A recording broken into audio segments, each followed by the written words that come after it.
Aiden, The Ghosts of Culloden Moor, Book 9. Written by Diane Darcy. Narrated by Andrew McDermott and Jenn McGuirk. Chapter 1. Culloden Moor, April 16, 1746. They broke through the English line to the sound of musket fire and cannon blast. The dull roar of the fighting and dying surrounded Aiden as he tested his strength against a worthy Scots opponent fighting for the false king. With his usual methodical precision, he blocked with his targe, tilted his dagger in his left hand, and used his size and strength to lift his longsword, slicing and hacking as the space became closer and more limited, watching the fear on the other man's face as he realized he'd die this day. He wasn't the only one. Gasping for air, he withdrew his sword from the man's stomach and inhaled the stink of his own sweat and the blood of the men dying around him. He admitted to himself they fought a losing battle. His brother, Gareth, attacked like a demon in front of him, berserking, killing government troops with rage and efficiency. Liam, their youngest brother, fought at Aiden's side. He snarled and slashed, his normally smiling face twisted with hatred. Aiden sliced two men open at the gut with cold competency, but could see redcoats swarming closer, approaching fast with muskets and bayonets. He exhaled heavily, then struck fast and hard at the oncoming enemy. He and his brothers would die this day, there was no stopping it. Too many fought against them, but he wouldn't go alone and intended to take as many enemies as possible with him. He'd personally drop them at the gates of hell. The soldiers with the muskets shot and reloaded with incredible speed. Dragoons rode behind them. Aiden thrust with his sword, slashed with his dagger. He could feel his steel sink deep into another of the redcoats as the man screamed. Aiden kept slashing. He cut, gouged and tore at faces, necks, arms, whatever he could reach. Liam went down first, a musket ball to the chest, throwing him backward, killing him slowly. Grief bit Aiden hard as he continued to fight, knowing he'd join him soon. Pain exploded in his leg as a musket ball ploughed through muscle and bone, crippling him, sending him to the ground. A heartbeat later, a bayonet stabbed through his chest, taking air, draining life onto grass and mud. Gareth lifted his axe, battling 4 men at once, a madman, grief stark on his face, his attention torn as he fought back to back with a McBean, stealing glances at his fallen brothers. Mistakes had been made. None would end as heroes this day, not even the victors. There was a ringing in Aiden's ears, but no pain. He breathed blood and watched his invincible brother fall, 3 government men stabbing as another shot a gaping hole in his chest. Gareth hadn't believed they could lose. None of them had. With the victories at Preston Pans and Falkirk, and even on their retreat from Derby, they'd remained heartened, certain of ultimate victory. He tried to turn his head to see Liam, but couldn't move.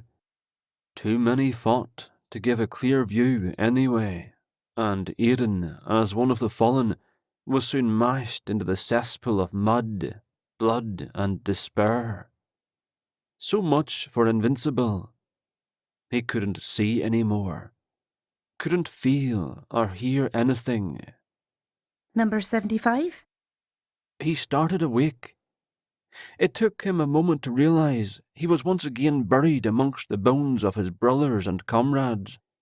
He let his non-corporeal self lighten, disentangle from skulls, jawbones, femurs. He floated to the top. To grass, heather, and dark skies, into the half-world they inhabited. On the moor, the other wraiths surrounded the wee witch, Sansaray. Aiden? Compelled, he followed the young witchling's voice, floating over grass and through his kindred. When he drifted to her side, she studied him, her beautiful eyes merry, bright with excitement. "'Tis your turn to go again." "I'll go next," Liam inserted quickly and wafted to the front. "If Aiden gives his agreement." Aiden moved backward, willing. Sansaray's face crumpled with anger, a charming sight on one so delicate. "Nay, She jabbed a finger in the air directly at Aiden. I told you that you're next. This time you'll be listening to me, here?" With a wave of her hand, the witch blew them all back. "No one will be getting by me again. I can tell you that's for sure." She wiggled her fingers, beckoning. 75. Aiden floated forward, alone, unwilling to disobey. Sonny smiled kindly. "Now, I know you're a bit nervous of what goes next, but you have someone waiting on you, and you're to go now before it's too late. You're a braw lad. I've no doubt you'll get the job done." "I'm to do a good deed." "Aye, I expect great things from you. Dinna disappoint me." He straightened his shoulders, what there was of them anyway, hoping to please the young girl. He'd make the most of his time, wherever the witch sent him. "Where am I to go?" She smiled impishly. "Oh, I think you will quite enjoy where I'm sending you." As she said the words, a green mist swirled around her feet, her middle, then over her head, engulfing Aiden in its churning wake. Aiden felt a tremor of fear, but tried to remain unmoving and stoic. It wasn't possible. Caught by a whirlwind and a flash of green light, his lungs burned as breath filled his body. His heart pumped blood again. His feet landed on solid ground, and he threw out an arm to balance himself. A shrill scream rang out behind him. Her fate would appear to her, huh? No, fate ignored her. It was the only explanation. Zoey Barnes suppressed a sigh as she pretended to be interested in the man seated beside her at the bar. She could be at home right now, curled up with her cats in front of her little gas fireplace. That sounded pretty good right about now. Her mother sent a facial cream in the mail, guaranteed to beautify her to the point she would attract the man of her dreams. She could have that on her face. She could be watching a romance movie with fireplace, cats, and face mask. If she couldn't find the man of her dreams, she could at least watch movies about others doing so, right? That would be more fun than this. Instead, she smiled as the man beside her continued to talk about himself. Were all men really so boring? And really, was the guy's expression truly as smarmy as she thought? What was his name again? Oh, right. Kurt or something or other. Named after Kurt Cobain, which was just wrong on so many levels, because when he smiled, and when his eyes dipped to her well-covered cleavage, yes, he really was that smarmy. A man named after Kurt should at least be a little bit cool. So, you're an illustrator, you're single, a Libra, and you have 2 cats. And did I mention that you are simply beautiful? She dropped her gaze and stirred the ice cubes in her drink with her little straw. "Thank you again." And thanks, chum, for summing my life up in a single sentence. Her mum and dad would love that, and her brother would laugh or punch the guy in the face, depending on his mood. She suppressed another sigh. True love wasn't supposed to be this hard. Kurt lifted a hand to caress her shoulder, and she barely managed to hold still. This was just getting ridiculous. True love was supposed to be flowers and rainbows and dancing in the rain, not sitting on a bar stool talking to a creep. If she wanted a creep, she could go find her former boyfriend and sit with him. She was ashamed to remember how his good looks had sucked her in, for a while anyway. The guy sitting next to her was definitely not her type. His aura was predominantly red. Too bad you couldn't spot that on a dating website. She considered excusing herself to go to the little girl's room, then sneaking out the back door. She quickly discarded the notion and decided honesty was the way to go. She didn't want to deal with his emails later. What happened? Where did you go? Or even nastier comments. You... insert expletive. I can't believe you sneaked out on me like that. They were on the same dating website, and she liked that website, and her optimism had led her to give him her email address. When would she learn? She could always block him, though. She was simply glad she'd stuck to her guns and hadn't given out her phone number or address and insisted on a rendezvous at Jimmy's for the meet and greet. Jimmy dried a glass and watched her, a knowing look in his eyes. She grimaced at him. If he was hoping for another show, he was out of luck. She'd learned her lesson. Claiming she'd just realized she was more interested in women than men hadn't worked out well in the past. The guy hadn't minded in the least. Claiming, "I'm sorry, it's not you, it's me," had been a disaster. At this point, everyone knew it was them. Pretending she was simply trying to make a boyfriend jealous had been disastrous, and trying to become the ditchy by giggling like an idiot hadn't worked. The guy had liked it. This guy probably would too. So she was going to have to go with the honesty thing. Blunt honesty. It was the only way she'd keep her self-respect anyway. Time to cut and bail. She hated this part. In a practiced gesture, she slid off the bar stool and placed money on the bar. Kurt waved his hand. "Oh no, don't you worry about it, babe. I got it." Yeah, no, thank you. I just don't see this working out. So I'd prefer to buy my own drink. Thank you for meeting me here and And what? And have a nice life? And don't contact me again? She watched the man's face harden. She really hated this part. What's the deal? You're too good for me? She exhaled. Did all men have to have that exact line memorized? It didn't matter how many times she heard it, it still made her uncomfortable and cringe. chill out. We met to see if we're compatible, and in my opinion, we're not. As she turned away, he grabbed her arm. Her brother had taught her a long time ago how to escape a hold like that, so before the guy had a firm grip, she was free. He stared at his empty hand. She understood. She was slender and blonde, and he was big and strong. "Let me at least walk you to your car." She knew she should consider the offer a gentlemanly one, but past experience had taught her not to let creeps get her alone. Anyway, she didn't have a car. No thanks. Have a good one. The nasty name he called after her let her know she'd made the right choice. She refused to glance over her shoulder, though she felt a little chill at the back of her neck. How many of these meet and greets could she tolerate?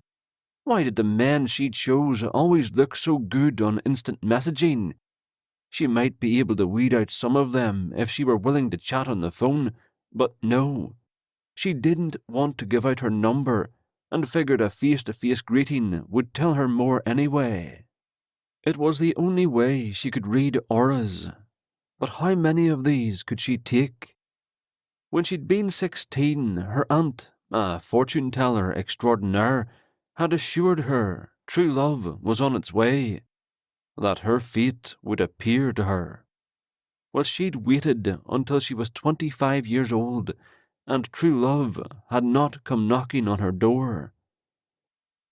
To be perfectly honest, she was a little miffed about the whole thing. Aunt Thea was known for being correct about the fortunes she read.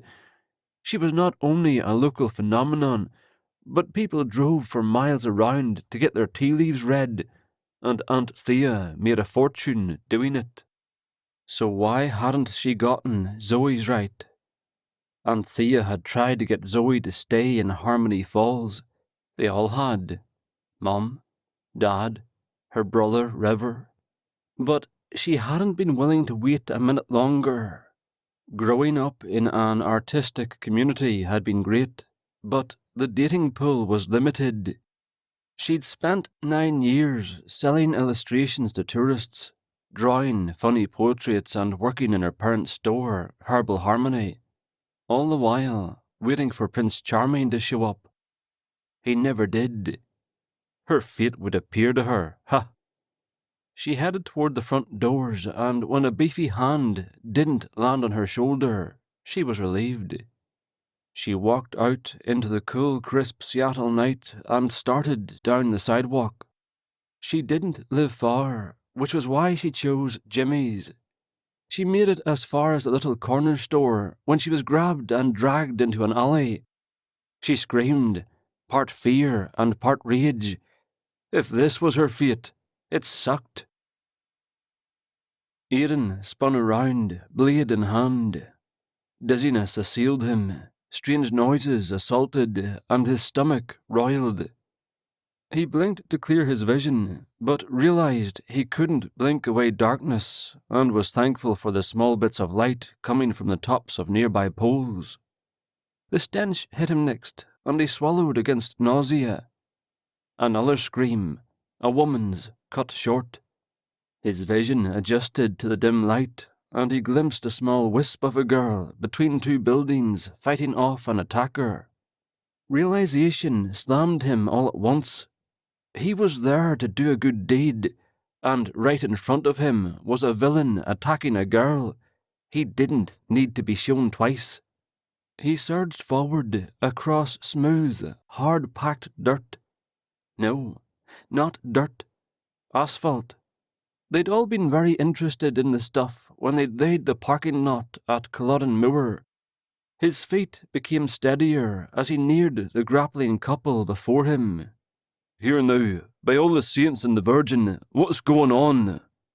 The man, still grasping the girl, glanced up, and dim light from atop a pole illuminated his face, or what there was of it. Aiden stumbled, slowed.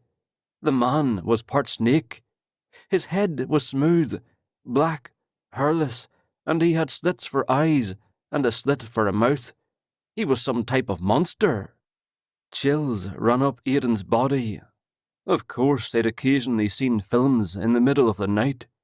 A guard at the visitor centre had been particularly fond of documentaries featuring vampires and werewolves and even aliens.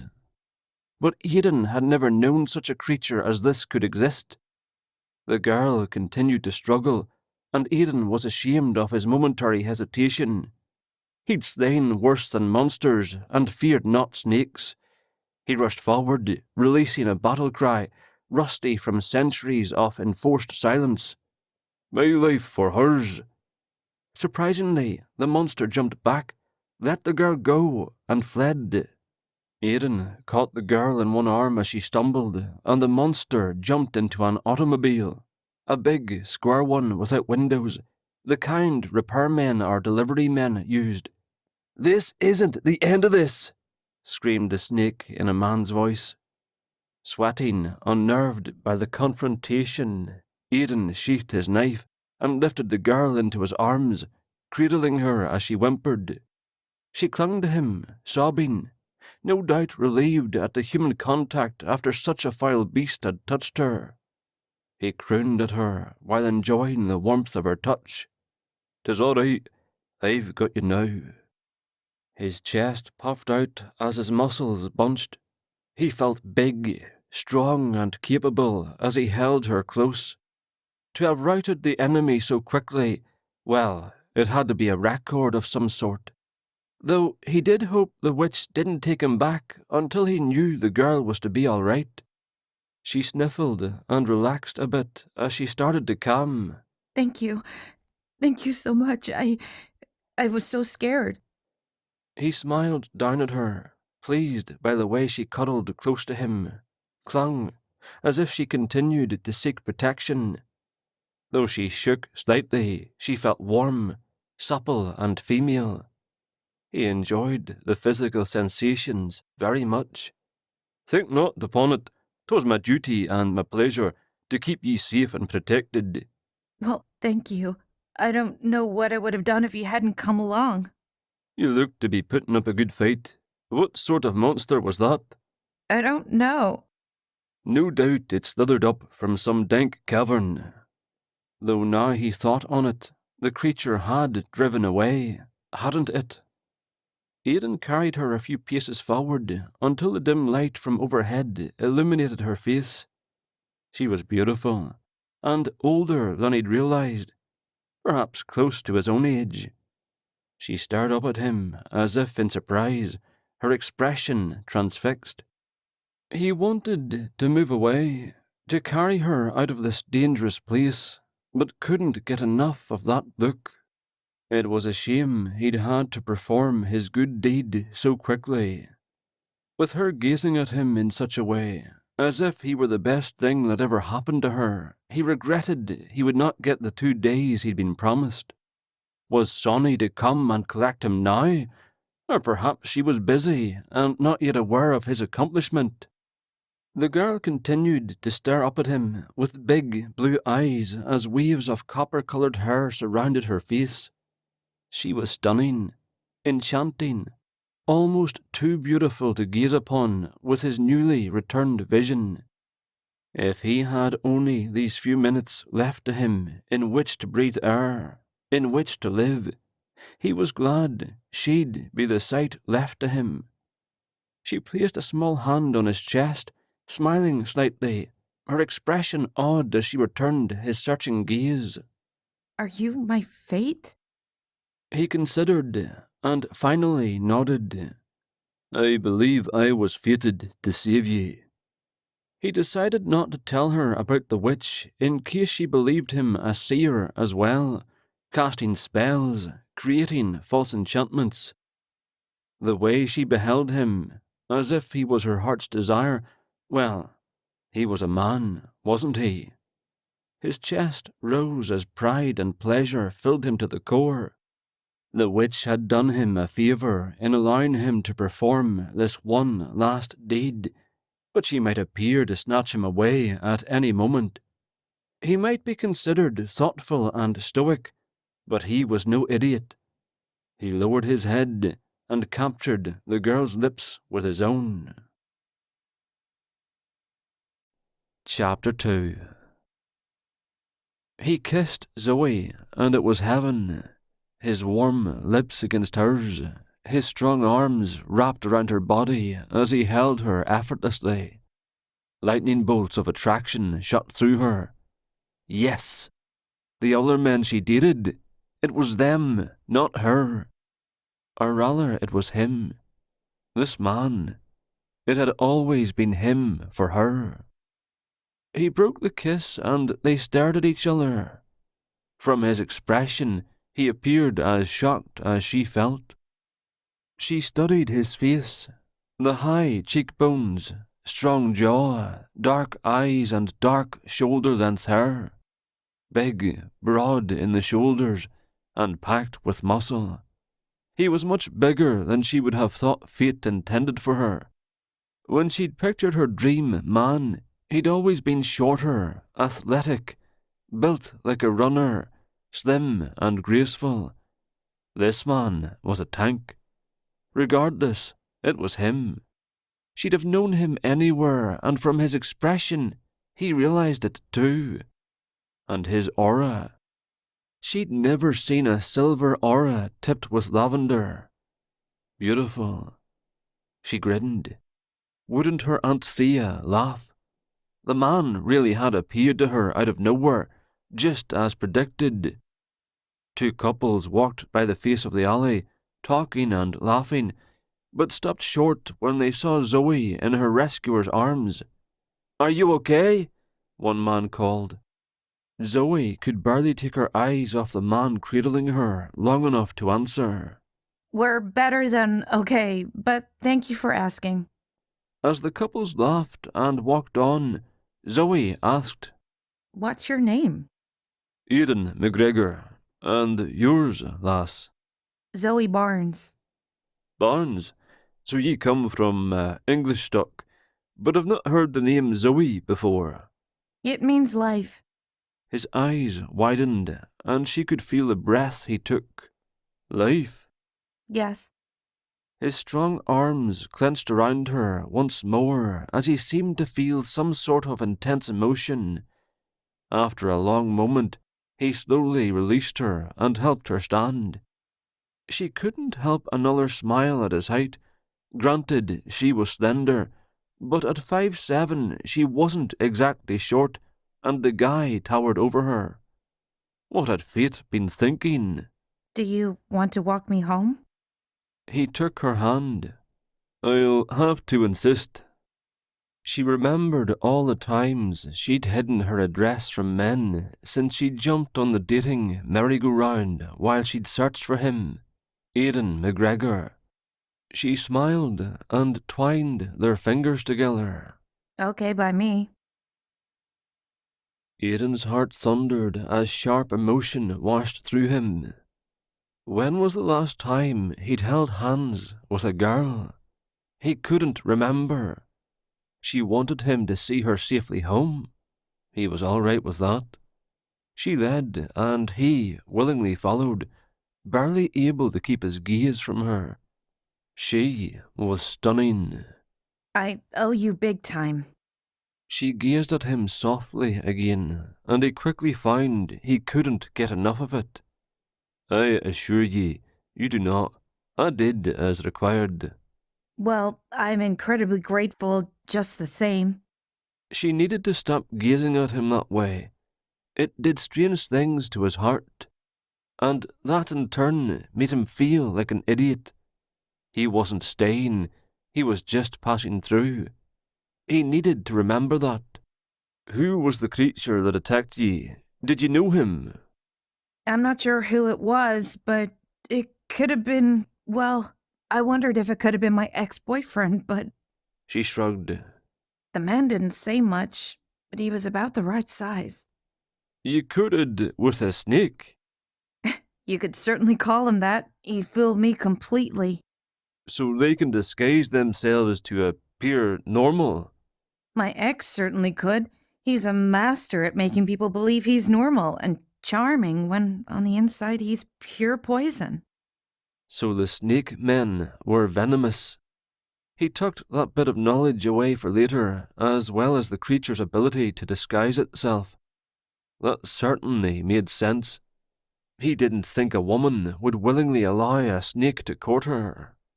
"So the creature is still a danger to ye?" "I don't know. If it's my ex-boyfriend, maybe. But honestly, I couldn't tell if it was him. He didn't speak to me. He was just sort of grunting as he tried to drag me away. Isn't it more likely it was a random attack?" "Do such attacks against women happen here often?" "Not often, but they do happen." So ex-boyfriend or no, she could still be in danger. Mayhap that was why the witch hadn't appeared yet. The girl still required his protection. Mayhap if he'd slain the snake, the witch would have come for him. Had he disappointed Sonny? She'd warned him not to. He didn't like to think so, but at the same time, he was glad for any extra time to spend alive and in Zoey's company. "Mayhap we should go to the authorities and report your attacker." "I just want to go home." "Perhaps John Wayne should know about what has happened." "I like your sense of humor, but right now I'm headed to my apartment." He did not see levity in the situation. "I will remain by your side." "All right." She squeezed his hand and smiled. His mood lifted. He inhaled, that in itself a wonder. He'd been looking forward to breathing air, and though it wasn't exactly sweet-smelling, he'd enjoy it just the same. They walked around the corner of a building and onto a main street. Aiden couldn't help but gape. Many buildings, all lit with different colours of lights, and people crowding past and going in and out of structures. And the cars. He'd seen many at the visitors' centre, but not like this. They rushed down a large road, both ways, streaking past at incredible speed. It seemed utter madness. It started to rain. Aiden tilted his head back and let the drops streak his face, escaping for a moment into remembered sensation as he tried to calm the pounding of his heart. Come on. He let Zoey tug him along the sidewalk into a crowd, past people hunching over and carrying umbrellas. Useful, those. He'd long wanted to try one. Zoey chattered beside him, talking nonsense for the most part as he tried to guide her through passers-by while remaining alert to any threats against the girl. A big bus lumbered down the road. He'd seen them at the visitors' centre.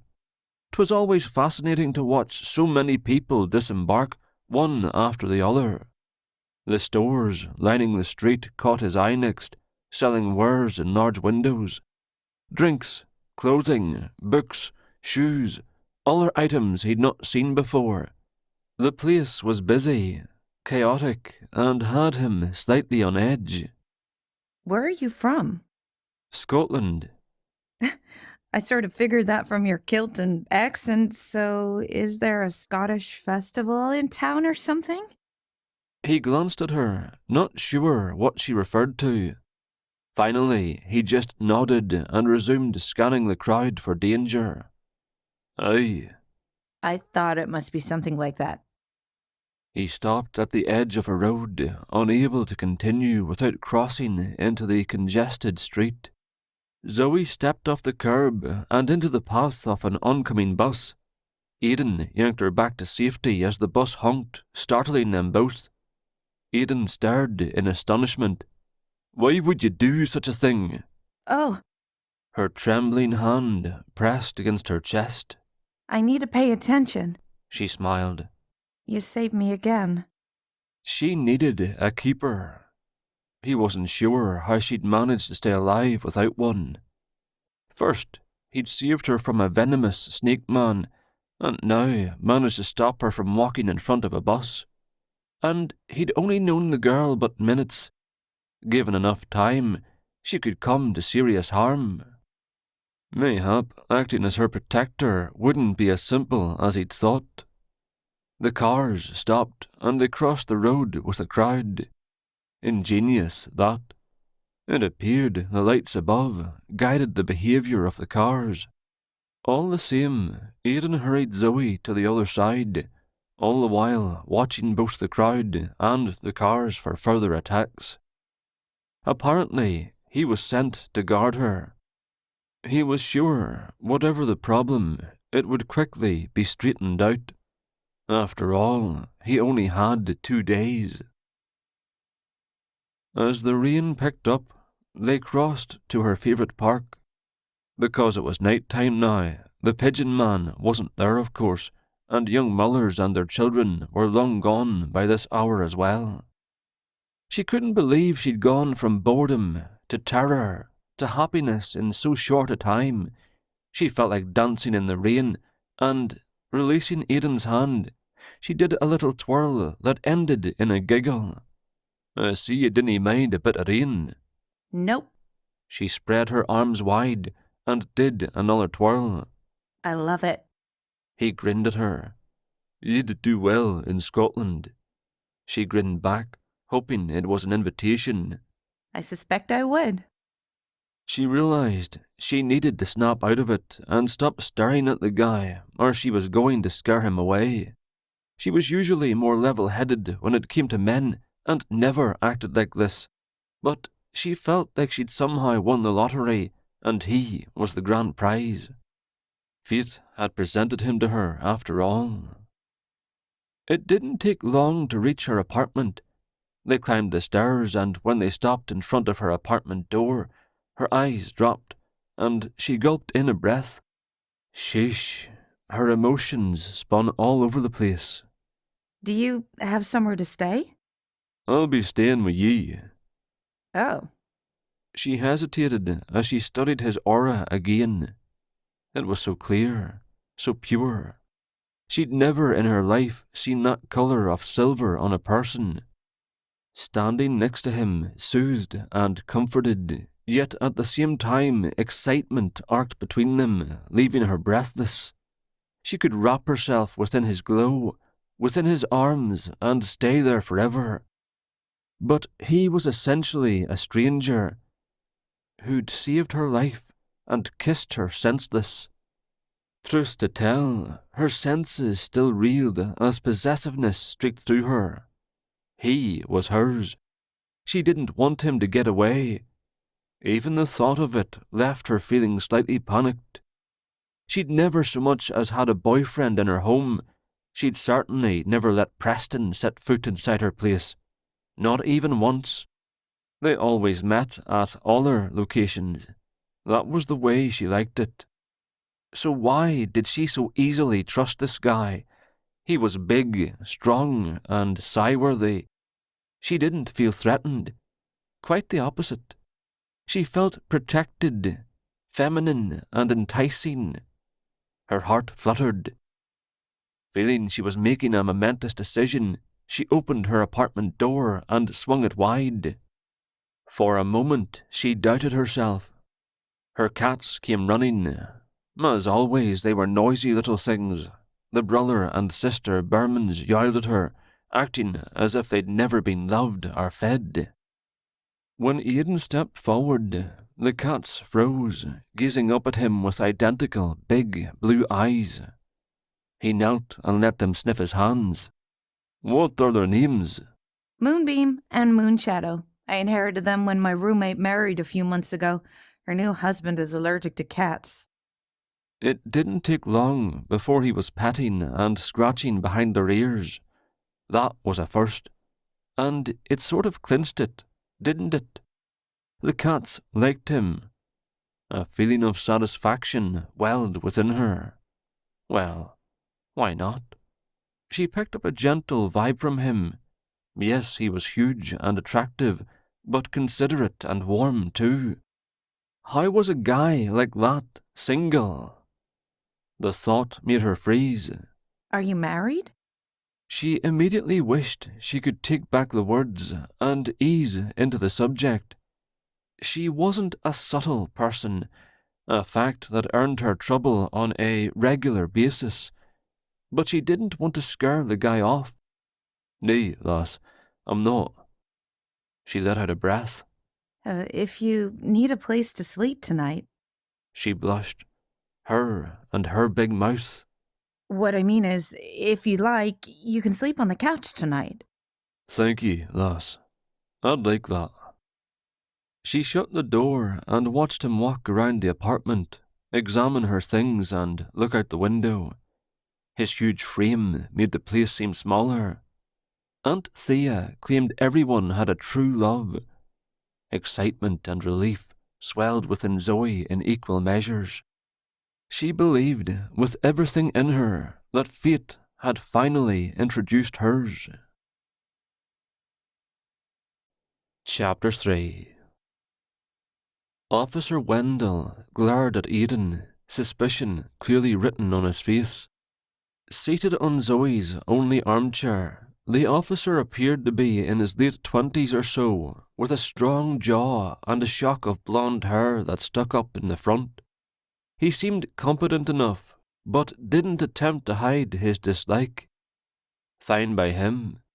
Aiden found the man unnecessary. Though Aiden insisted the crime be reported, he could see now that none here could protect Zoey as well as he. The officer wrote something in his notepad and glanced up, his expression softening when he gazed at Zoey. Miss Barnes, you're sure you don't have suspicions about who might have attacked you tonight? Zoe seemed to hesitate, then shook her head as she picked up the cat rubbing against her leg. Seated next to her on the settee, even Aiden didn't believe her. Earlier she'd mentioned an ex-boyfriend. Aiden's jaw tightened. Was she now protecting the man? You hesitated. Is there someone you want to name? Officer Wendell glanced over at Aiden when he said it. She shook her head more firmly. No, I don't know anybody who would act in such a way. Uh-huh. The officer clearly didn't believe her. His glare said he blamed Aiden for her timidity. Aiden couldn't blame the other man for his frustration. He sat forward. Thus, if you're trying to protect someone, there's no need. Let the man take his punishment and be done with it. You'd not want another girl coming to harm, would ye? What if she didn't have a protector to help her?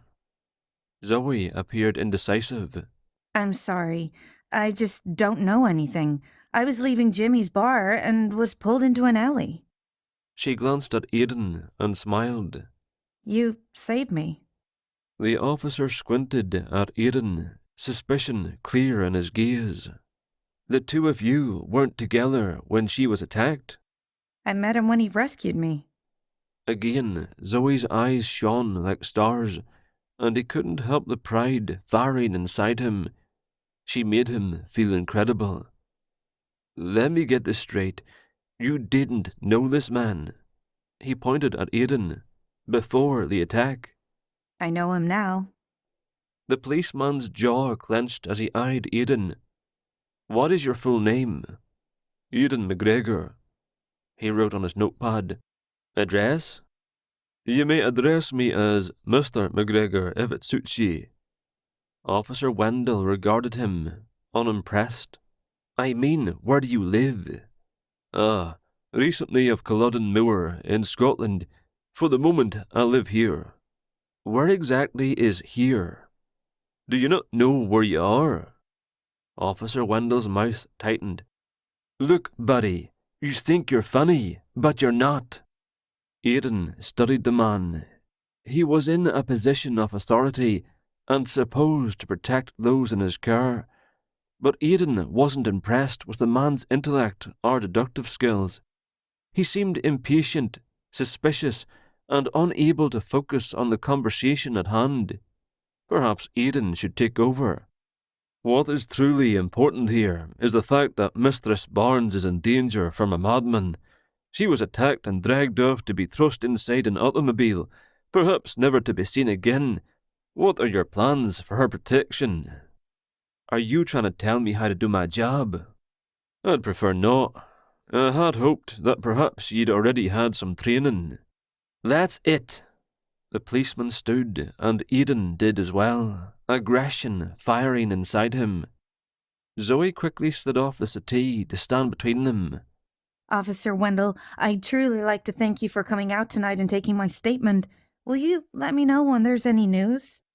The officer continued to glare over the top of her head. Aiden crossed his arms, expression calm. A glance down at Zoe had the officer's eyes softening. Miss Barnes, would you like me to escort this man out of your house? For all you know, he and his buddies set up the abduction so he could come out posing as the hero, and now here he is, ensconced in your apartment. Perhaps that was the man's goal all along. Aiden thought to be angered by the accusation, but instead was rather impressed. The man had a suspicious mind, not a bad thing in a peacekeeper. Zoe glanced at him, but was already shaking her head. I was there. It wasn't like that. Aiden reached out to touch her shoulder. Nay, lass, it wasnae, but I appreciate your faith just the same. She smiled at him. Officer Wendell snorted.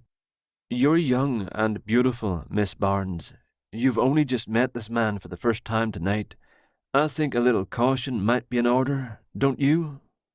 Zoe's gaze dropped and she blushed slightly. I trust him. Again, I thank you, lass, and promise to live up to that faith. The officer glared at him, but spoke to Zoey softly. I just want you to keep your guard up, okay? He handed her a small square of paper. Keep my number handy in case you need to call, for anything at all. Zoey nodded. Thank you so much for coming by. She walked him the short distance to the door, looking small, fragile, and lovely. Aiden understood the other man's concern. Feel free to call, even if you just want to talk, or get a bite to eat. I'm here for you. That's very kind.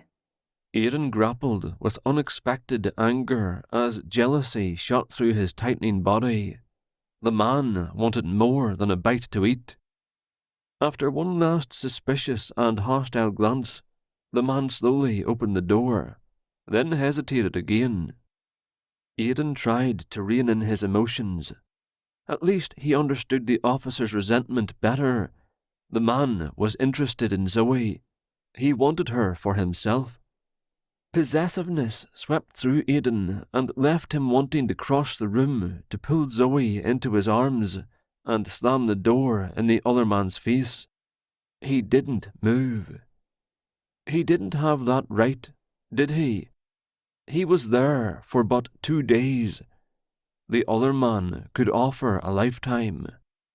That didn't mean he had to like it. After Officer Wendell left, Aiden watched Zoey pick up one of her cats and hug it to her chest. She seemed nervous, where she hadn't been before. He didn't like that. Zoey, we need to talk. Tell me true. Do ye know this man who attacked ye or not? She shrugged. I don't think I did.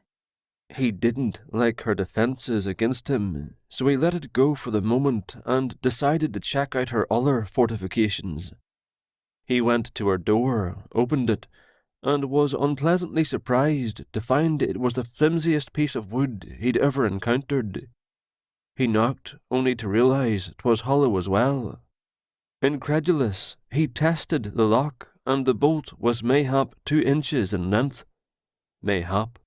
He didn't know whether the door or the lock would give first, but either way, a good solid kick would be all it took to break the entire thing into pieces. He glanced both ways down the hall. It would be easy enough for anyone to come in from the street and kick in any of the doors. Or mayhap even one of her neighbours could learn her routine and attack when she was vulnerable. She came to stand beside him. What are you looking for? I'm checking your safeguards. He shut the door, locked it, and crossed to a window. 'Twas simple enough to figure out how it worked, and it slid up easily. He noted the latch at the top, and also that it hadn't been engaged. He stuck his head out into the darkness and realised that, though high enough off the ground, stairs led directly past her window. Why are there stairs outside your home? It's a fire escape. Aiden straightened. 'Tis a good idea, but anyone could climb them, and your window was unlocked. I like to catch an open breeze when the weather's good. Plus, the cats like to sit out there, so sometimes I leave the window open. Aiden's mouth tightened. And when a ne'er-do-well comes into your home, what will your cats do? Watch while you're murdered? Eat ye afterward? No, this window stays locked. Sorry, kitties. You heard the man. No more fire escape for you. The cat's wide blue eyes gazed up at him, accusingly. Unless I am here, then ye shall be permitted. Softy. He sighed. Would that I could deny it.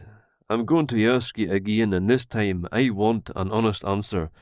Is there any possibility ye know the man who attacked ye? Ye mentioned a man who courted ye. She hesitated a long moment. I didn't want to accuse my ex in front of the officer, but I suppose it might have been Preston.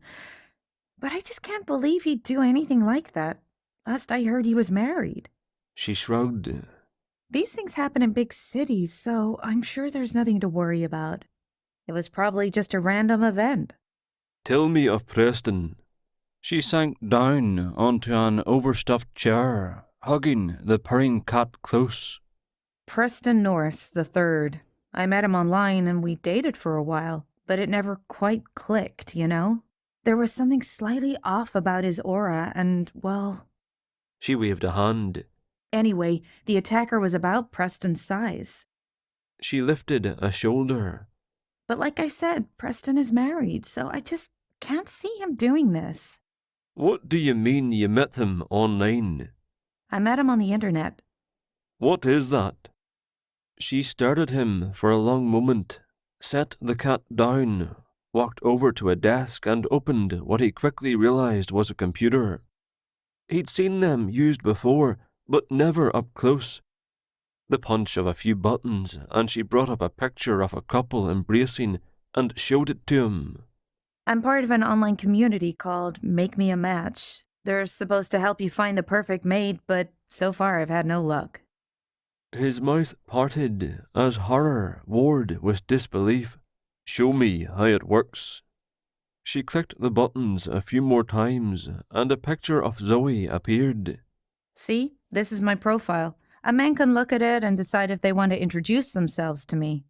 If they do, and if I want to date them, we agree to write to each other or talk, and if that goes well, we eventually get together and meet. I have an app on my phone too, and that's the way I view the men. "'Tis a cattle mart." He breathed the words faintly. She nodded. Pretty much. "And this is how you met Preston North the Third?" Yes, and others. Right before we met tonight, I was on another date, but it didn't work out, so I left. And she hadn't told him of this? Could that man have followed you outside and attacked? She shrugged, chewed her bottom lip. He struggled to accept this, went on and was actually a part of reality. He knew much had changed in the centuries since he'd been alive. Mayhap 'twas practical in this day and age. But considering how many people lived upon the earth now, how filled to capacity her city, he could see no reason an introduction by trusted friends and family wouldn't work. He blew out a breath. "All right, but where was your chaperone this eve?" She crossed her arms. I didn't take anyone with me, if that's what you mean, but I did tell my neighbor down the hall where I was going. "Who is this man?" It's a woman, actually. She's about my grandmother's age, and we get along really well and look out for each other. Aiden's jaw clenched. And I texted my brother and gave him the name of my date. I'm not a complete idiot, you know. He tried to contain himself, but the words slipped out regardless. "You dash about and meet strange men with no protection. What does that say of your sanity?" He turned and paced away a few feet and tried to regain control. "What of your father and brothers? Why aren't they protecting ye?" They would if I lived with them. "Why dinna ye live with them?" I'm planning to move back home again after I find someone. "Find who? A husband?" She shrugged. He tried to calm. She was searching for a protector. It seemed a strange way to go about it, but he could certainly ken her reasoning. She needed a minder more than any lassie he'd ever met. Turning away, he ran his hands through his hair. There was no doubt why Zoey had been given into his care. He exhaled sharply. He'd protect her while he could. He'd help her find this man she so desperately needed. A decent meal with strength and kindness. It had to be fast. He briefly considered Officer Wendell, then decided against him. He didn't like the man. Surely, even with limited time, they could find someone they'd both agree on. "What is this?" Aiden picked up a framed illustration of a girl, a ring of dandelions in her hair, joyfully swaying on a tree swing. The colours were vibrant, alive, and he could feel the happiness of the moment. I have a comic strip, Zanely Zoey. Have you heard of it? It's sort of an ongoing story about a hippie girl and her adventures. He looked blank. She felt a bit disappointed. It's quite popular in some circles, especially online, but I guess not in Scotland. She turned away.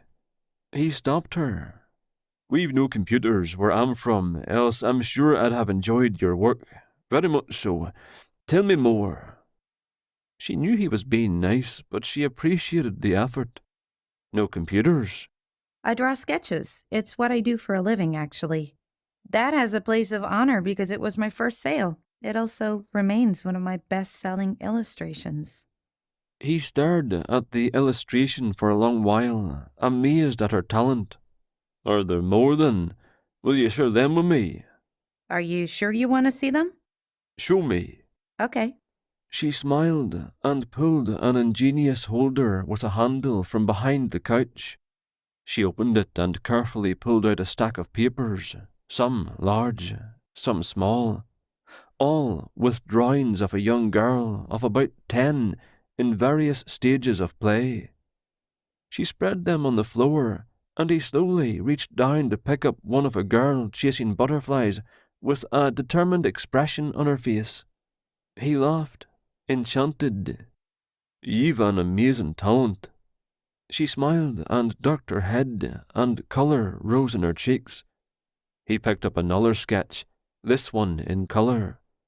The girl wore a colourful shirt, rode a pig, and the animal appeared to enjoy the experience as much as the girl. She sang, she danced, gardened, played a musical instrument.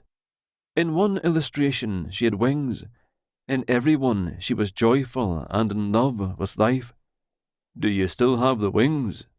How did you know it was me? He could say the red hair, the sky blue eyes. The fact was, it simply couldn't be anyone else. He'd never met anyone as alive as Zoey. To one such as him, she was like a treatment, a cure for the ache in his soul. These pictures and the love of life depicted on them, knowing it was how she viewed the world, the life it all represented. Well, he wanted to scoop her up, hold her close, and never let her go. He'd been so very dead for so very long. She was life, living, and he wanted her like a starving man wanted a meal. "The wings?" She smiled. Actually, I wore them out. I flew with them every day until they fell apart. My parents bought me another set, but nothing could replace those original wings. They were magic. She was magic. "Was this you growing up? Did you have all these animals?" Yes, I loved every one of them. He pointed to a picture of her making mud pies with pigs. "Did you eat those pigs?" She gasped, staring at him in horror. Those pigs were family. I'm now a great-grandmother to some of those pigs. "Your dad didn't mind losing the meat?" I set them free to live in the woods. So what could he do? The cats wandered over to sit on the artwork. Moonbeam, Moonshadow, get off. She shoved them away and started putting her art back in the holder. He had to turn away before he lifted her up and kissed her senseless, revelled in the feel of her, absorbed her essence and pressed her body to his own. She wasn't for him, but for another. His chest ached. He'd have to choose carefully. It would need to be a man who would appreciate who she was, who would see her talent at living, and could understand the girl she'd been had informed the woman she'd become. He'd have to nurture her and make sure her fragile heart was protected. He would have to love her with his whole being. He ran a hand through his hair. Why couldn't that man be him? Remnants of rage boiled through Preston North III. His chest tightened, and so did his grip on the windowsill. Who was the man who'd interfered? And more importantly, what did he want with Zoey?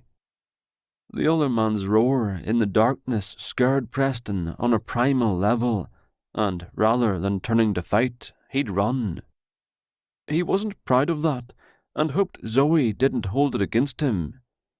He shook off feelings of dissatisfaction. She wouldn't, of course. Anyone would have reacted the same to such a sound, to such a man, a roaring barbarian in a kilt coming out of the darkness. What had been supposed to be a romantic evening had turned sour in a heartbeat. The man interrupted a very important day in Preston and Zoe's life. The day Preston finally accepted his fate. Zoe once explained it all to him, and while he'd resisted for a while, he finally understood. Breathing in and releasing a slow, measured breath, he stood in the darkness of his new home and gazed out the large picture window, eyes continuously tracking the lush green lawn, the trees. If he'd been followed, surely that crazy interloper or the police would have arrived by now. The sweat on his back still dampened his black shirt, and he longed for a shower. Finally, he allowed himself to turn away. He was safe from discovery. No one knew what he'd done. Not even the love of his life, his mate. Zoe might suspect, but she didn't know. Not for sure. If she did, would she care? Would she accept? Would she see the romance in the situation? Knowing Zoe, she probably would. He'd appeared out of nowhere to grab her. Surely that met the criteria she'd spoken of the night he'd rejected her and chosen another woman. Anger tightened his features as the familiar tirade welled within. This was Zoe's fault. All of it. She'd confused him, or he never would have agreed to let her go in the first place. And tonight, he'd almost had her back. He stripped off his black clothing and stood under the hot spray of the luxury showerhead. He reached for the soap. Now that his wife was in hiding, the house was his. She probably thought he searched for her, but he didn't care about that cow anymore. His epiphany, his realization about Zoe put paid to that. He needed Zoe, with her talk of fate and destiny and true love. She was the one for him. His marriage had been a mistake, he realized that now. And maybe it had even been meant to be. He had this gorgeous house now, didn't he? She'd sworn he could keep it if he just left her alone. He didn't usually like to lose his possessions, but if Zoe was his again, he could probably be persuaded to divorce his wife, for the right amount of money anyway. He wouldn't want to split his attention. Zoe deserved every bit of it. When he'd ended their relationship, he'd thought it hadn't mattered. She hadn't been rich enough for him. Her little career illustrating paid well enough, but not for his tastes. His wife, though wrong for him, was an heiress. And tonight he'd been close to having it all, the money and Zoe. She'd been enclosed in his arms, soft and warm and vibrant. It had felt right. For the first time in a long while, everything felt right again. Whoever her rescuer, however scary the man, Zoe belonged to Preston. When she was in his arms for good, she'd understand. He wouldn't leave her again, wouldn't need to. No matter how long it took, she'd belong to him. He knew it, and he'd make her understand it too. Chapter 4. Zoe woke the next morning, stretched and enjoyed the sense of contentment, then sat up quickly as it all came rushing back. There was a Scottish Highlander and future love of her life sleeping on her couch. She immediately threw herself back to her pillow and drew the covers over her head. He thought she was an idiot.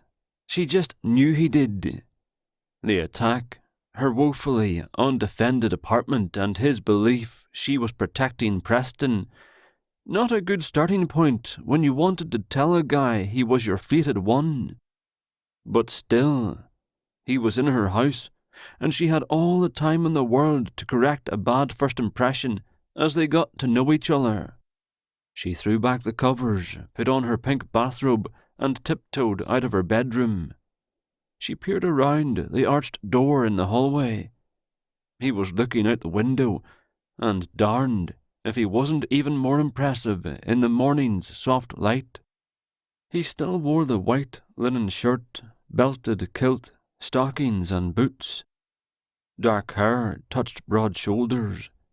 He must have found her razor because he'd shaved, and the bronze skin of his profile revealed lean, beautiful features, high cheekbones, and curved, sensual lips. He wore a dagger tucked in his belt. Well, the man was large, attractive, and she wanted the right to wrap her arms around him and, in turn, be tucked in close to his heart. Fate loved her. He glanced her way, probably hearing a soft, fangirl sigh. Good morning. She resisted, checking for drool on her chin. Good morrow, lass. He smiled, a quick curve of his lips. She crossed to him and glanced out the window to see the regular morning scenes of people going about their business, work, school, exercise. People doing what they did. The park lay in the distance, and her regular routine of grabbing a yogurt and sitting on a bench with the pigeon man to watch the birds and the kids seemed a great way to start their day. Do you have somewhere you need to be today? Do you need to go to the Scottish festival, or is it over? I will spend the day with ye. That was encouraging. She smiled at him. Do you want to go to the park? That sounds a fine idea. She quickly dressed in a tie-dye t-shirt, jeans and sandals. When she came out again, he stared long and hard at her shirt. How did they colour the shirt in such a way? Family secret. They sell tons of these in my mom's store in Harmony Falls. These t-shirts paid for all my art supplies growing up. She pulled her hair into a thick, curly ponytail. He turned away and, a moment later, lifted a strip of plaid torn from his kilt. For your hair. Thank you. She attached it to her ponytail. How does it look? He nodded and cleared his throat. Good. It looks good on ye. She bagged yogurts, cream cheese bagels, juice bottles and headed for the door. She sensed Aiden watching as she double-locked her apartment, though his added, "Why bother?" under his breath made her chuckle. I heard that. Mrs. Danvers was dressed for her regular exercise class, which didn't start for over an hour, her poodle, Pusky, under one arm as she locked her door. Oh, hello, Miss Danvers. Oh, hello, Zoe. Though the retired schoolteacher sounded nonchalant, the timing of her exit was suspicious to say the least. Zoe smiled. Mrs. Danvers, this is my friend Aiden MacGregor. The older woman's bright eyes assessed him. Awfully early for a date, isn't it? He stayed on the couch last night. More's the pity. You needn't worry about Zoe, mistress. I've only her best interests at heart. Time will tell, won't it? Aiden nodded. Indeed. Now, who is this little mite? Aiden let the poodle sniff the back of his hand, and the little dog wagged his tail, an unprecedented event. Mrs. Danvers was visibly surprised as her baby allowed Aiden to pet him. His name is Pusky. He generally doesn't like strangers. Ah, he's just a wee bit possessive of his pretty little mistress, I'd wager. Mrs. Danvers actually giggled, which in turn made Zoe smile. His silver aura evidently extended to include a silver tongue. Good with pets and retirees. Zoe appreciated that in a man. She took Aiden's arm. Well, we'll see you later. We're headed over to the park for some breakfast. All right, dear. Come by for a chat when you get the chance. Will do. They joined the crowds on the sidewalk and headed to the park. Benito was there as usual, spreading seeds and bread crusts for the birds. Hey, Benito, I brought a friend today. Benito shot Aiden a quick glance, but otherwise didn't respond. Zoe sat a little closer than usual to the elderly gentleman so Aiden could sit on the end. The birds look chipper today. You always say that. They just look like birds. Zoey wasn't fooled in the least. Benito loved these birds, and she had no doubt he'd named every one of them. She pulled out breakfast and shared with Aiden. As always, I brought plenty. Would you like some yogurt or a bagel, Benito? As always, he shook his head. Oh, look, there's a new one today. Where? The pigeon with the blue on its head, in the middle. Benito shot her a glare full of exasperation. He's here every day. She bit back a smile. My mistake. Aiden, making quick work of his breakfast as he watched the birds, leaned down to whisper in a low voice, Is this not a good time to share the fact I grew up eating pigeon? Zoey choked on her bagel. Aiden thumped her back until she had herself under control. She glanced at him, smiled and shook her head as he grinned at her. A red, bouncy ball headed toward the pigeons, and Aiden jumped to intercept. Benito, half standing, sank back down, then glanced at Zoey. He hated it when harm or fright came to his pigeons. Aiden grinned and threw the ball back to two young boys, chatting with the wide-eyed youngsters a moment before resuming his seat. Unbeknownst to Aiden, he received a grateful look from the older man. Whether Aiden knew it or not, he'd just risen considerably in Benito's estimation. Good with older folk, good with kids, good with pets. Protective of her. Zoey could feel herself practically glowing by this point. Mom and Dad would love this guy. Everyone would. He was the one for her. Now how to get him to accept that fact? After they'd finished eating, she urged him toward the sidewalk, wanting to walk so she'd have the excuse to cling to his arm. Do you have luggage to pick up? Any friends to contact so that you can let them know where you're staying? Nay, lass. He spread his arms. I've brought what I'm wearing. Well, that's not good. Let's go to the shops and see what we can find. She was glad to take him shopping. She didn't want him having to go home because he had nothing else to wear. She turned him in the opposite direction and headed to one of her favourite places. When they arrived at my best friend's closet, she hesitated outside the store. You know, I love this place. My family always stopped here when we came to the city. But it's a used clothing store. I mean, the clothes are clean and in good condition. We could wash them when we get home. But maybe you don't like to wear second-hand clothes. Ah, so you're a thrifty lass. I appreciate that in a woman. Lead the way. They went in and sorted through the racks of clothing. They tried some on, modelled for each other. Zoey found a button-down plaid shirt for him, and a scarf and a skirt for herself, but none of the jeans came in his size. After eyeing Aiden the entire time they'd been shopping, the young saleslady came over, but before she could even finish the words, Can I help you? Zoey placed a proprietary hand on his arm. I've got this. She'd been taught as a child to share, and had always been cheerful about it. But a feeling of deep possessiveness swept over her and didn't recede until, eyebrows raised, the woman turned and walked away. Most of the shirts weren't wide enough for Aiden's shoulders, but they managed to find a few, though Aiden insisted he only wanted one. None of the jeans were his size. The saleslady rang them up. That will be $17. Aiden placed a gold coin on the counter. Both Zoey and the saleslady stared at it before Zoey laid a 20 down and handed Aiden back his coin. We use different money here in America. I'll not have you purchasing the clothes.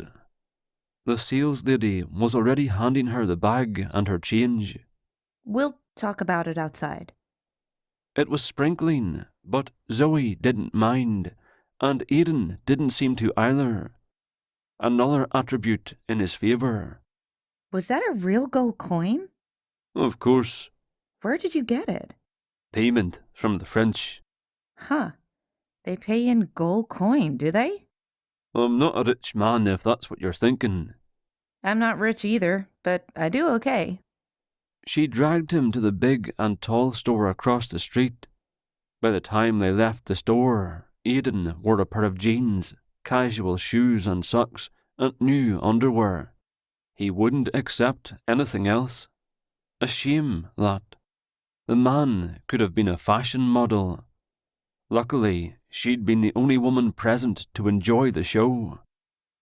They slowly walked back to her apartment and Aiden took her hand.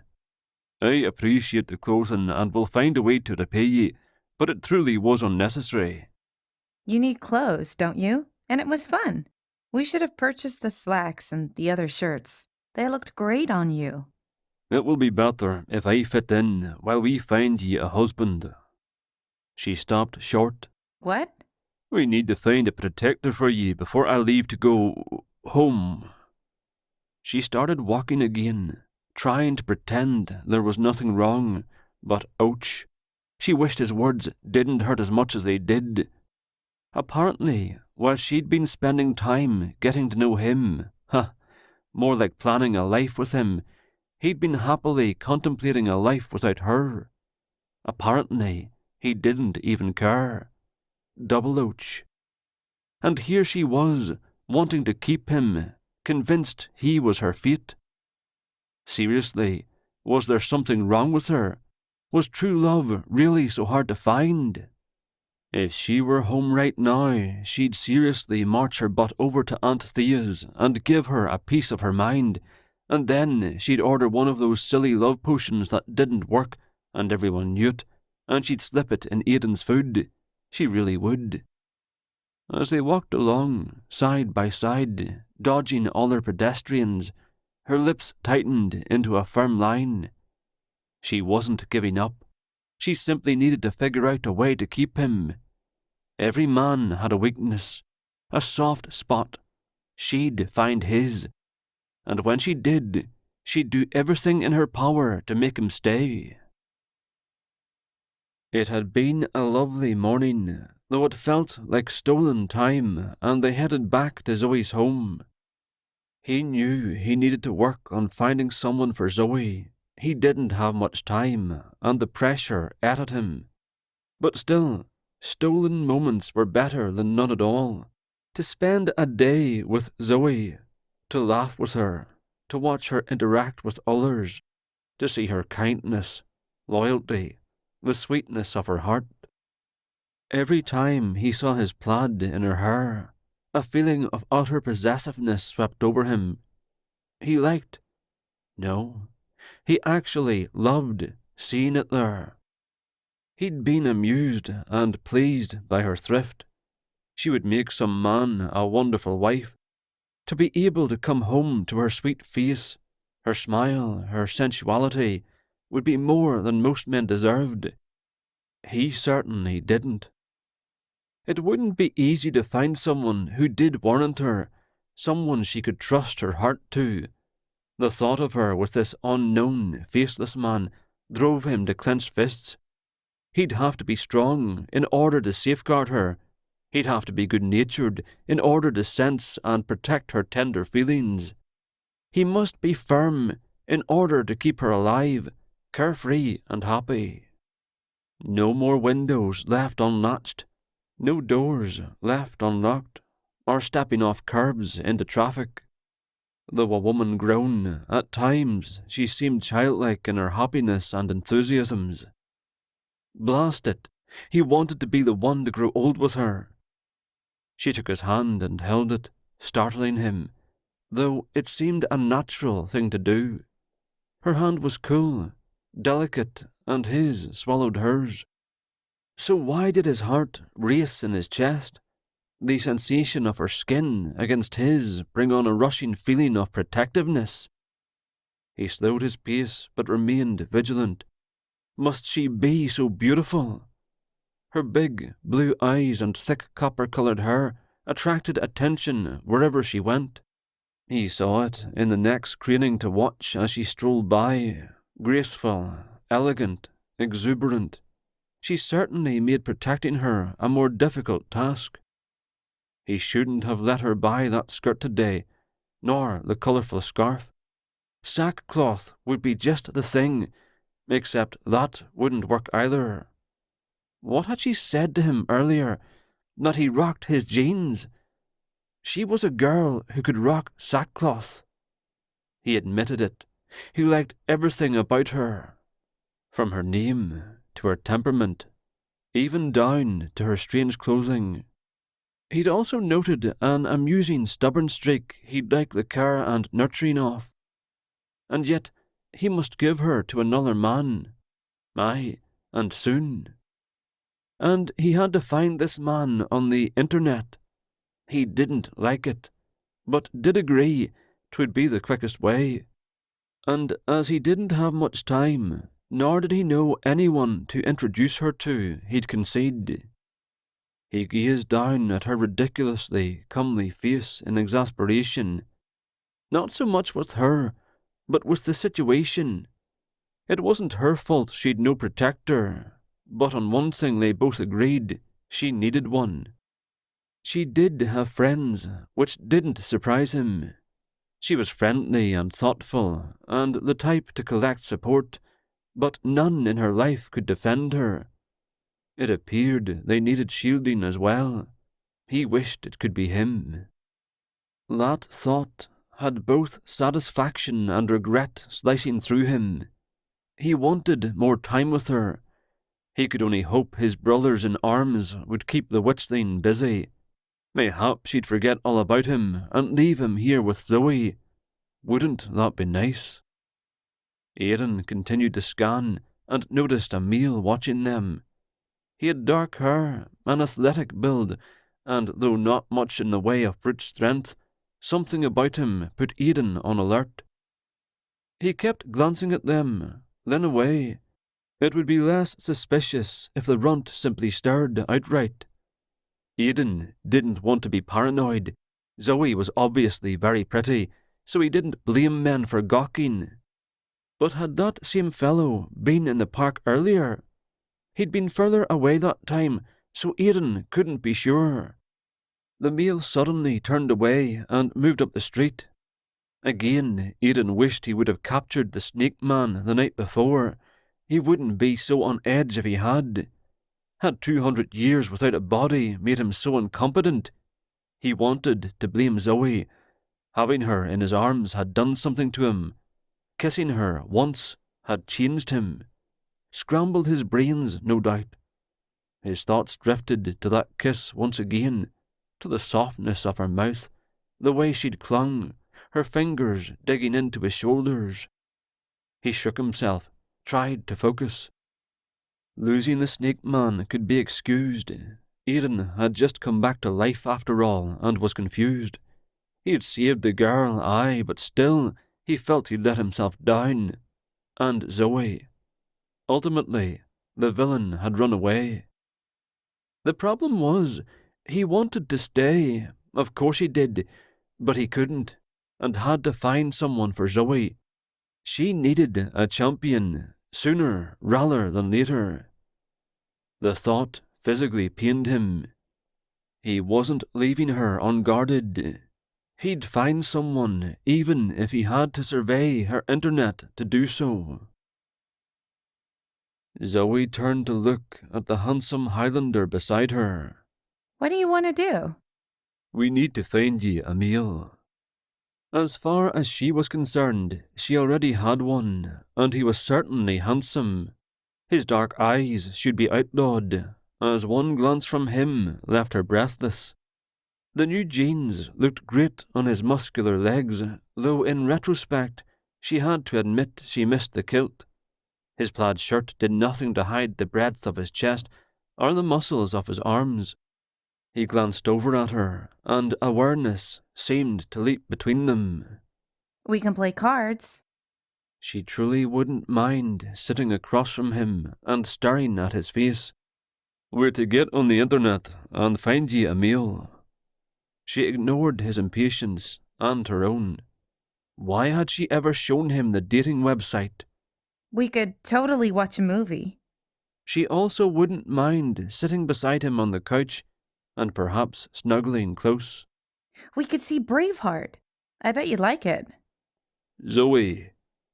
The note of chastisement didn't bother her in the least. Or a John Wayne flick, if you'd prefer. She grinned, remembering his reference to the actor. He shot her a pained expression. Well, I would love to do all those things. I can't, and neither can ye. We must find ye a meal. That's to be our first priority. Perhaps we could watch this movie later. She tried to appear hurt. His jaw tightened, so she guessed she hit the right note. It's been a long day so far. She lifted a shoulder. It's time for an afternoon break. I just don't think I'm up to doing this right now. Ye are a fragile thing, I'll give you that, but we've no time to waste, so it must be done. You can sit in a chair and rest while we look at the men. She wasn't fragile, and she didn't like that he said it. She didn't want him thinking of her that way. She considered explaining she believed he was her fated one. She believed she'd already found the man she was meant to be with. That being the case, she had no interest in trying to find someone else. She wanted to tell him all that, but couldn't quite find the words. That was a lot to lay on a guy she'd known for less than a day. She didn't want him thinking she was crazy. She didn't want to chase him away or determine she was a weirdo. His big hand on her lower back, he led her to her computer chair. Turn it on, lass. She reluctantly did so as he watched with interest. Where is the matchmaking site? The computer is still warming up. They both sat in silence, and when her home screen finally flickered on, she didn't move, but crossed her arms. Lass. He voiced the word on a note of warning. She begrudgingly clicked to the website, opened her profile, and started to scroll through the men who had recently attempted to contact her. There was one in particular she hadn't rejected yet, but knew she would because the bozo's emails had been too forward. She turned to Aiden. Am I to go on these dates alone and come back and report to you? The sarcasm went over his head, and he seemed to consider. Finally, he shook his head. Nay, lass, I'll not leave you alone. I will simply observe, and the men will be none the wiser. Perfect. Let him witness how awkward and painful the process was, first-hand. She clicked on Bozo's profile. What about this one? He studied the headshot staged casual pose and carefully read the words beneath his profile aloud. Hi, I'm Marcus. I like walking on beaches, animals, kids. I like sunsets, running and riding bikes.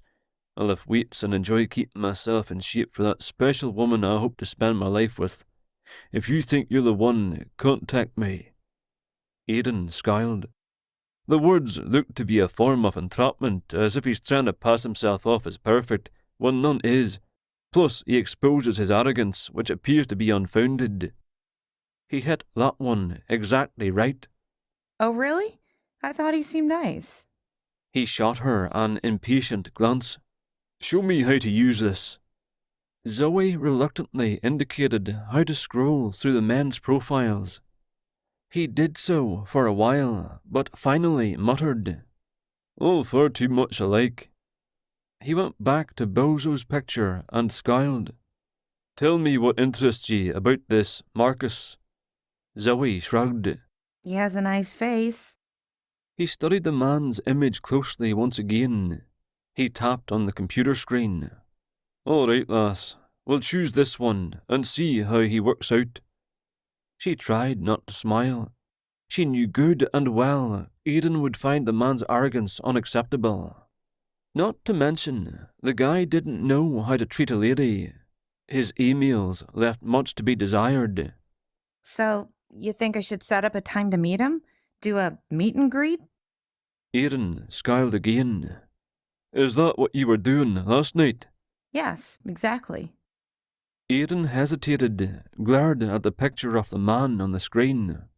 All right, tell him you'll join him. I'll go along to protect ye, though you're not to let him know. Does that meet with your approval? Fine. She quickly wrote to Marcus and told him she'd love to see him, the sooner the better. Just for some drinks, a quick meet and greet at Jimmy's. Hopefully, he wouldn't see the email for a good long while and... Her email beeped. Marcus answered almost immediately, and Aiden read it along with her. I'm glad you decided to accept my invitation. You won't regret it. At 4, okay? Great. She turned her head and raised her brows. His lips tightened, but he nodded. She wrote back, Yes, 4 o'clock sounds fine. I'll see you there. She pushed send, leaned back in her chair, and sighed. Aiden stared at the computer. You live in a fast world, lass. So do you. I suppose I do. Mayhap you'll find a connection with the man you're meeting. He seems to be athletically inclined and keeps himself fit. That's good. Training is important, especially if you have the protection of a lady in your care. I suppose so. She didn't so much as glance at Aiden. She was mad at him. Trust me on this, I'm right. She wasn't the least bit interested in Marcus. Aiden was the one for her, whether he realized it or not. She just had to find a way to tell him. If he was so worried, he could stay and protect her himself. Marcus was a jerk. He'd already proved that over email. She never would have gone on a date with him. She'd had contact with quite a few of the men on the website and knew exactly what some of them were like. If Aiden was as protective as he seemed, he might be surprised by the man she'd picked. If she had to, she'd contact every sleazy guy on the website. If Aiden thought he could find a better protector for her, she'd show him the error of his ways. Let's continue, shall we? That brought her head up. What? Can you assume this Marcus will be the right man for you? We'll find a couple more meals and set up more appointments. Are you serious? But in the end, he was. Aiden picked 2 more guys and sat beside her as she set up dates. Did men have nothing better to do than to check email? Granted, she knew it would immediately pop up on their phones, but it was still irritating. She now had a 2 o'clock, a 4 o'clock, and a 7 o'clock meet and greet lined up. Oh, Jimmy was going to love this. Chapter 5. A couple of hours later, she arrived at Jimmy's with Aiden in tow. Do you remember the plan? She nodded, not daring to speak. She was pretty sure she'd been unable to hide the irritation in her voice. With herself? With him? She wasn't even sure. The whole situation was just stupid. One good talk, and maybe they could clear the air. One good talk, and he might walk away, never to be seen again. This was far too important to mess up with impatience. Aiden opened the door, and when she went inside, let it shut behind her. He planned to follow in a minute, so they could pretend they weren't together. That turned out to be a good precaution on his part, as she saw Steve heard 2 o'clock right away. She walked forward and he spotted her and stood to cross the room. He stopped in front of her and smiled widely. Zoey. She nodded. Steve? She recognized the man's sandy hair, lean face and green eyes. It's, so nice to meet you. His smile wasn't a bad one, just not Aiden's. So glad you contacted me, babe. Babe, huh? She suppressed a sigh. Steve unexpectedly leaned forward and engulfed her in a hug. Not one of those polite ones either, but one where he pressed her back so her chest arched against his. Pretty slick, and pretty inappropriate in her opinion. She was totally unsurprised to note his bright orange aura. As soon as he released her, they did an awkward shuffle, and she managed to move around him and head to the bar. She glanced over her shoulder to see Aiden coming inside. Apparently, he'd waited long enough. Jimmy, could I have the usual? Sprite and cranberry juice was the usual. She liked to keep a clear head in these meet-and-greet situations. She also liked that she had a usual. Jimmy raised his brows, already amused. You got it, Zoe. Once after a bad date, they'd chatted about her reasons for moving to the big city. Jimmy found the fact that she was single-mindedly searching for her fated one both fascinating and ridiculous. He was more of a quantity-type guy. In his opinion, her move from small-town America to the big, bad city was her chance to get wild and crazy. Forget about fate. He didn't believe in it. Steve was on her right, and Aiden, in his new unobtrusive jeans, sat on her left, leaving one bar stool between them. He turned slightly away, but she had no doubt he'd hear their conversation just fine. Jimmy slid her wineglass and napkin in front of her. What are you drinking? Steve asked. Red wine. She lied. I'm more a whiskey kind of guy. 2 fingers. He nodded at Jimmy. Jimmy quickly supplied the drink. Steve knocked it down, slid forward on his chair, and leaned in way too close for comfort. So, is this a hangout of yours? And here she went again. Aiden didn't care for the man's familiar nature. He'd just met Zoe, yet leaned in far too close. Aiden's mouth tightened. He'd wait a bit longer and see how it went. Aiden wasn't from this time. Men and women no doubt acted differently in courting situations than he was used to. That didn't mean he liked it. As far as Aiden could tell, the swain had taken no care with his appearance. His hair appeared scruffy. He was unshaven. The soft fuzz on his face more boyish than full-grown male. Zoe took a sip before answering. Sure, sometimes I hang out here. Aiden knew she lied. She'd told him she frequented this establishment on a regular basis. Also, the barkeep knew her preferred drink. Aiden was quite sure the fact hadn't escaped Steve's attention. No doubt she didn't want him to know where to find her in the future if this courtship didn't yield desirable results. He was sure Steve saw through her ruse as well. This dating seemed a painful process for a lady. Fortunately, she had Aiden's support for the moment. If he could find her a husband, and quickly, she'd not have to endure this again. You're very pretty. Thank you. The compliment was inappropriate and forward. A glance told Aiden it made Zoe uncomfortable. Did men truly court so differently in this time? Though he couldn't fault the man's observations. Aye, bonny lass she was. Aiden loved everything about her. The way she gazed at him, eyes partially lowered to look through thick lashes. The blue of those eyes, reminiscent of the sky on a sunny morning in winter. Her head thrown back as she laughed with abandon. Her giggle, the way she turned her face away and smiled as she glanced at him sideways. How easily her mouth curled with humour. The softness of her skin, and those bow-shaped lips. He swallowed. She had no idea how much she affected him. He gripped his glass of ale and stared into the foamy content.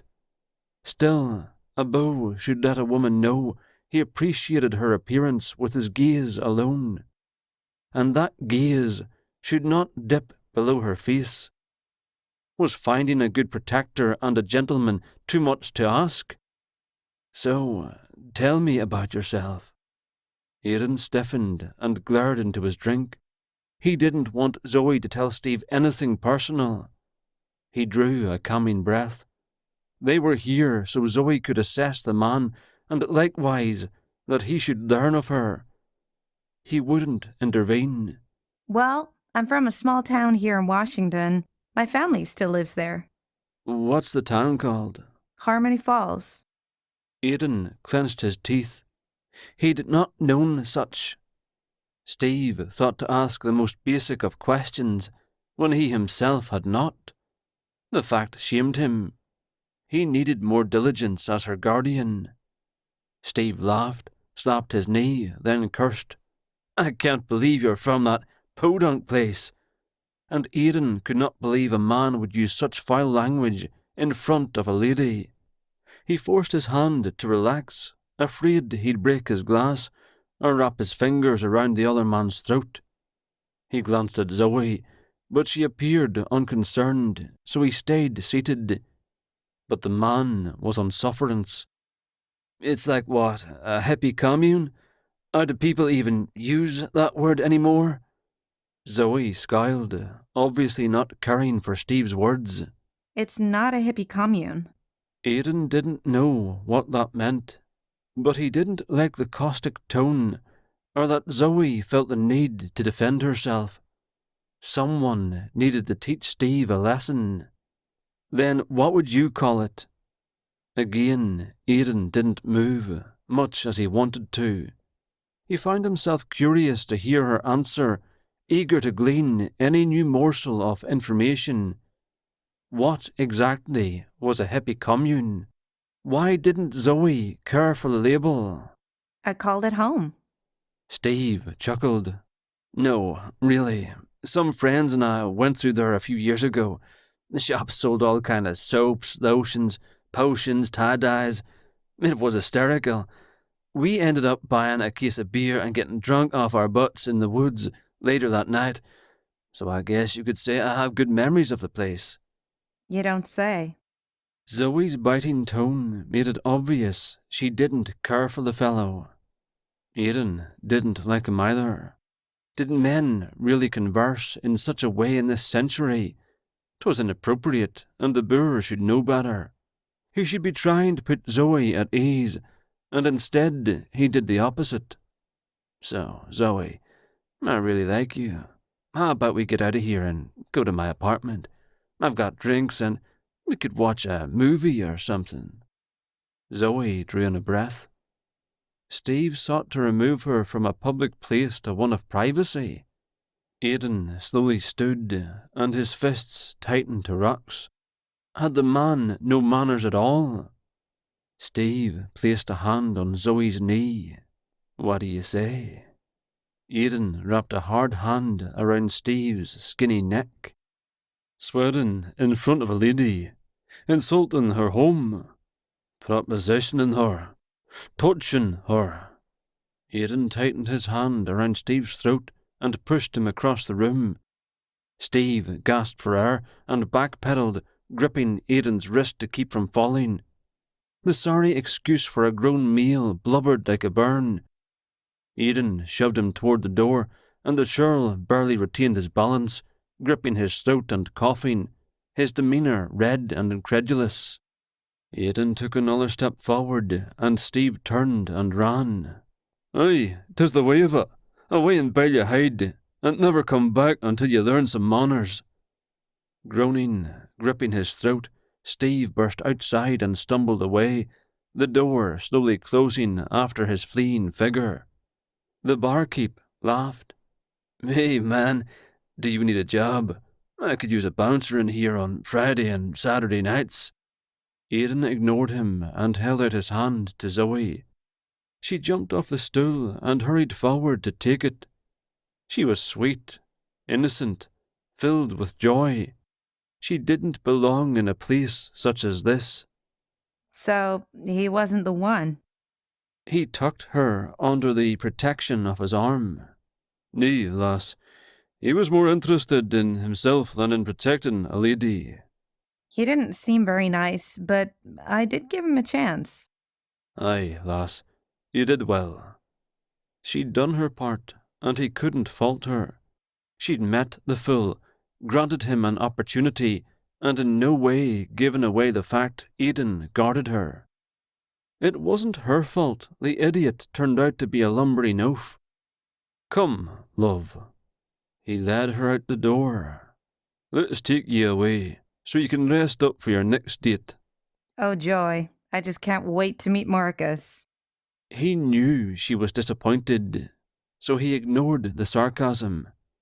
Outside, Steve was long gone. Aiden's temper rose once more. The git hadn't even fought for the right to stay with Zoe. He could only hope her date with Marcus would go better. 2 hours later, Zoe was once again sitting on the bar stool, Aiden to her right and Marcus to her left. This whole thing was just weird. She couldn't believe she'd gone along with it. She also couldn't believe she'd changed her skirt at Aiden's request. She now wore a long, flowered one that reached her ankles. Not that she didn't love it, but after Aiden's reaction to Steve, her evil plan required a short skirt. Good thing she knew how to improvise. Jimmy brought her a drink. "Sweetie, this one's on the house. In fact, any drinks you order the rest of the day are on the house." Jimmy was having way too much fun with this. Whenever she glanced in his direction, he was openly laughing. She should have gone to a different place. The park, the mall, anywhere else. Did she really need a witness to this idiocy? It was bad enough Aiden sat beside her, evaluating everything. Did she need Jimmy doing the same? She didn't want Marcus to know why the bartender was acting so weird, so she simply smiled and lifted her glass in salute. Thank you, Jimmy. You're a real stand-up guy. He winked at her and moved to help another customer. "I try, sweetie. I really do." Whoa. Marcus's tone was admiring. "I've never seen that happen. You're such a beauty that even bartenders give you free drinks." Heat surged into her cheeks. What can I say? Bartenders in this town are very friendly. "He probably wants to date you." If he does, he's out of luck. Snarky barkeepers aren't my type. "I hope I'm your type." She glanced at Marcus. He was a good-looking guy. If his emails had been more promising, she might have gone for him, attempted to see if he was her fate. Of course. She smiled. What else was she supposed to say? She accidentally glanced at Jimmy to see him watching, laughing again. Frankly, she didn't blame the guy. The whole thing was ridiculous. Marcus glanced around. "This is a great place. I've never been here before." Zoe nodded. She just wanted to get this whole thing over as quickly as possible. She felt sort of bad about what she was about to do, but she wanted Aiden to take her away again as soon as possible. So, Marcus, I'm really glad you came. Likewise, I'd been hoping you'd respond to my messages. After a few days, I'd about given up, so I was surprised when you contacted me, pleasantly surprised. Well, why wouldn't I? She glanced over to see Aiden studying his beer. She let her hair fall over her face so he couldn't see the friendly smile she sent to Marcus. She didn't want Aiden to see her encouraging Marcus, or he might get the wrong idea. But if she did encourage Marcus and he took it wrong, he might act inappropriately, and Aiden wouldn't like that at all. Her lips curved. It looks like we might have a lot in common. "Is that so?" Marcus grinned. Sure. I like walking on the beach, I like sunsets, and I love riding my bike. Marcus's smile widened. "That's awesome." I'd love to know more about you. Will you tell me about yourself? He started talking, and she hung on his every word. He worked construction. He'd been married before and had a little girl. He had a weakness for red hair and gave her hair a tug when he said it. She grinned at him. I tend to like men with dark hair. Of course, she was talking about Aiden, but Marcus didn't know that, and he grinned. "Are you into sports?" Not really. His wince made her laugh. I take it you are? "The Seahawks are my team. I also play on a pickup team." Marcus leaned forward. And play a little bit of fantasy football, too. So basically, you are really, really into sports. Are you looking for a girl who likes them too? I'm good at compromise. What are your hobbies? Well, I love to draw, illustrations mostly. That's cool. That's my day job too, so it's a good thing I like it. He leaned back to look in Aiden's direction. Hey, buddy, you keep staring. Can I help you with something? Zoe was actually impressed. The man's friendly demeanour didn't change. She hated guys who started a fight for nothing. Aiden lifted his glass in salute. Pardon, I heard you mention football. I'm a fan of the sport as well. Who's your team? Me and the boys watch Inverness Caledonian Thistle upon occasion. There are a lot of raw lads on that team. One of the security guards were at work was a fan, so 'twas Inverness or nothing. Are you talking about European soccer? Nay, 'tis football. Well, here it's called soccer. Great accent, by the way. Are you from Scotland? Zoe rolled her eyes at Jimmy, and he grinned. Aye. I visited during my senior year of high school. I loved the country. I had a date with a Scottish girl while I was there, and he glanced at Zoe, shrugged. Anyway, that was a long time ago. As the two men continued to talk about sports for a moment, Marcus gently teased Aiden about his lack of American football knowledge, and Aiden took it with good grace. Zoe started to feel like a third wheel. How to get out of this situation?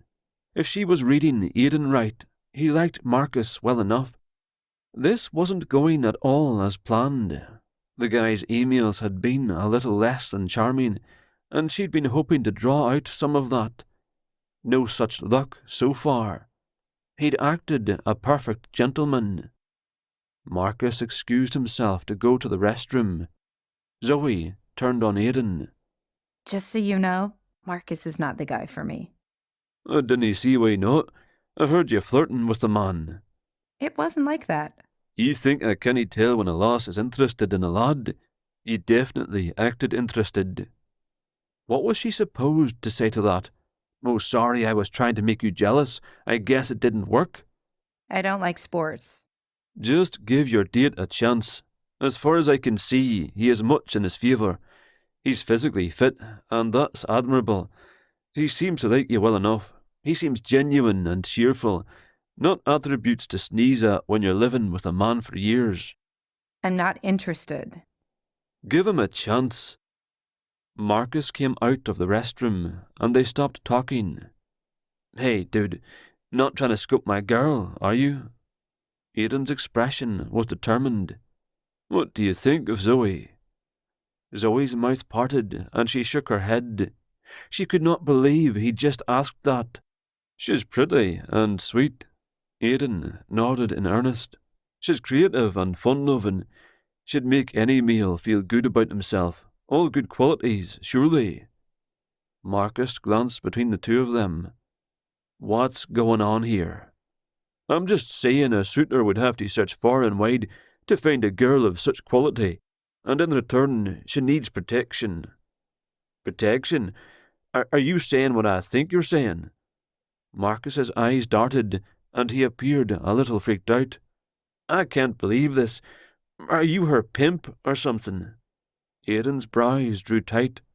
Pimp? Jimmy laughed, then choked. He had to walk away. Zoe, knowing the date was over, put an innocent expression on her face and sipped her drink. She wasn't insulted by Marcus in the least. In fact, she was feeling quite pleased and hopeful. Her pimp, Marcus spat. As in, are you trying to get me to nail Zoe and pay you for the privilege? Sorry, man, I don't pay for sex. Aiden gaped. Dark, primal emotion flashed over his face, and his brown eyes darkened to black. He stood, and Marcus, backing up a step, didn't move fast enough. Aiden slammed a hard fist into the side of Marcus's face. Marcus toppled to the ground. He groaned, but didn't move. Zoe winced. Oh dear. She was sorry for Marcus. He hadn't deserved that. She glanced at Aiden's enraged expression. So, Marcus wasn't my fated one after all. Aiden looked dangerous as he held out his hand. Come, lass. She jumped down from the bar stool, took his hand, and he led her out the bar. What did you mean, fated one? That threw her. As they walked toward home, she struggled to find the words to explain. When first we met, you asked me if I was your fate. She blew out a breath. When I was 16, my aunt told me I was fated to find my one true love. The one man I would love forever, and he'd love me in return. My fated one. This aunt, is she a Moor witch? She's a fortune teller. He looked dissatisfied with the answer. You thought me, this man? Since she was laying it out, she might as well not stop there. Hope fluttered gently in her chest. Yes, I still do. His face twisted with emotion, and his hand clenched around hers. 'Tis not me, lass, I can promise you that. Pain sliced through her at the rejection. Why not? Are you in love with another? He shook his head and remained silent, tugging her along when she slowed. What do you want to do now? He shot her a grim look. We need to get you ready for your next date. She briefly closed her eyes. She knew he wasn't trying to hurt her, but his brush-off cleaved her heart just the same. Are you sure? I really don't like going out with these guys who keep hurting my feelings. He stopped and took her hand in both of his. He rubbed the back of it. I ken you didn't wish to do this again, but mayhaps this next swain will be a gentleman and a warrior. You wouldn't want to miss out on meeting him, aye? You mean you wouldn't? Why do you care so much anyway? I want to see you safe, happy, loved. Why? You obviously don't care about me yourself. You're trying to get rid of me by finding me another guy. She took a steadying breath. After our kiss, I thought perhaps you saw me as more than a friend. Aiden flushed. I do care for you, lass. So why are you trying to pawn me off? He ran a hand through his hair. I didn't want to. Then what do you want? He appeared agonized. She wished his look indicated he wanted her for himself, but she was pretty sure he didn't. So what was this all about? I want you to go on another date. Just one more. I have a good feeling about your next admirer. She finally worked up the nerve to say, Why don't you date me? Would that I could, lass.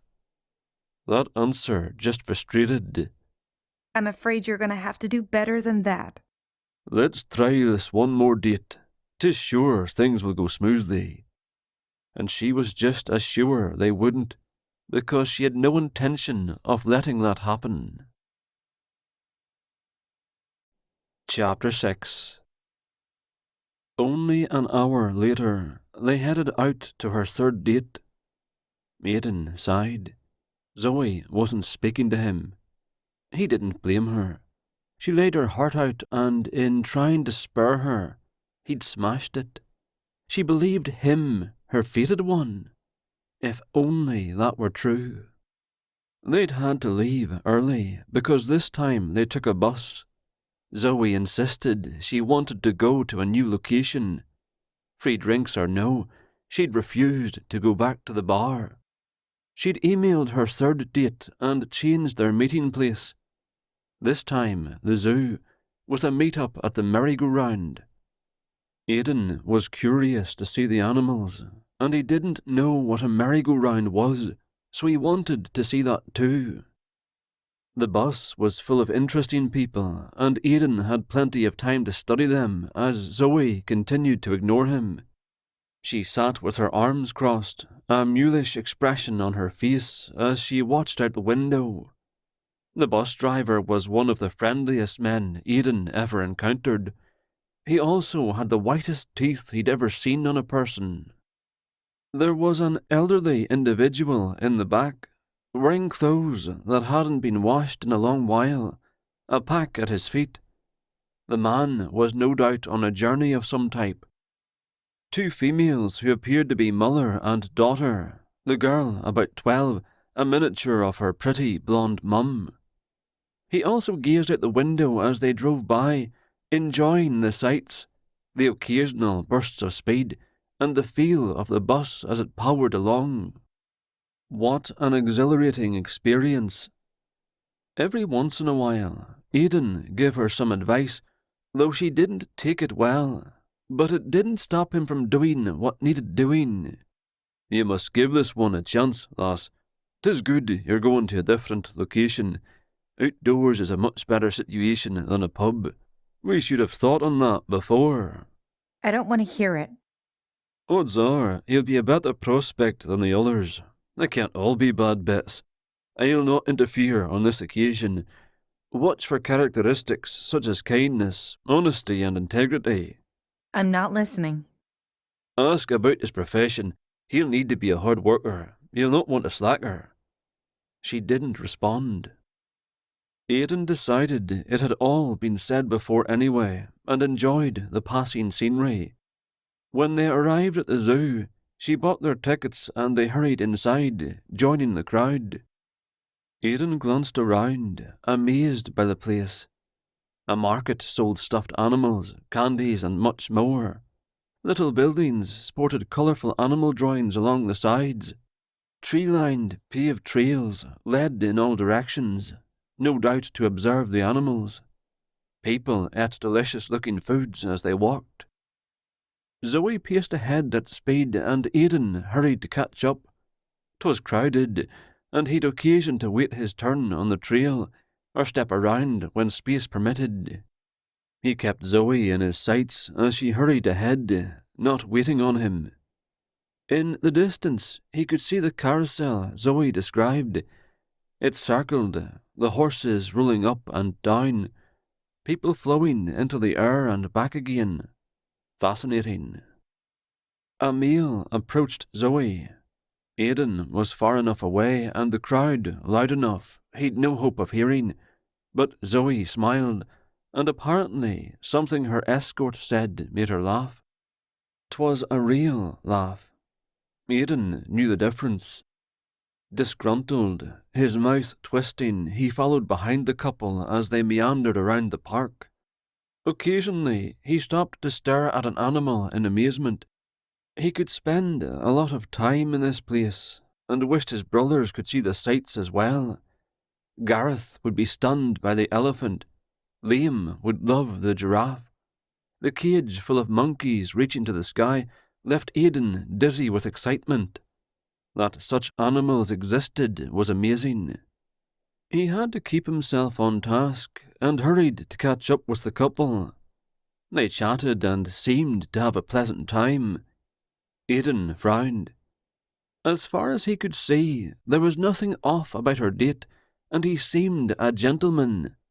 His hands remained in jacket pockets, and he didn't so much as try to hold Zoe's hand. That was good. Zoey laughed again, and Aiden clenched his teeth. He didn't know why that irritated him so much. From a distance anyway, the male seemed perfect. He wasn't overlarge, but he did look capable. Aiden didn't like him. He wasn't giving Zoey time to look at the animals. 'Twas very selfish on this Joshua's part. Aiden would have let her look her fill. There had to be more wrong with her beau. Mayhap he acted his part too perfectly. An actor good at playing a role. Aiden encircled the building, so he could come at them from the opposite direction and get a better view. Zoey saw him approaching and widened her eyes, as if to ask what he was doing. His duty. He checked the meal over, the way he looked, walked, his attitude. Just as suspected, Joshua's eyes were set too close together. Aiden hadn't noticed that in the internet picture. Mayhap 'twas time to remove Zoey from his influence.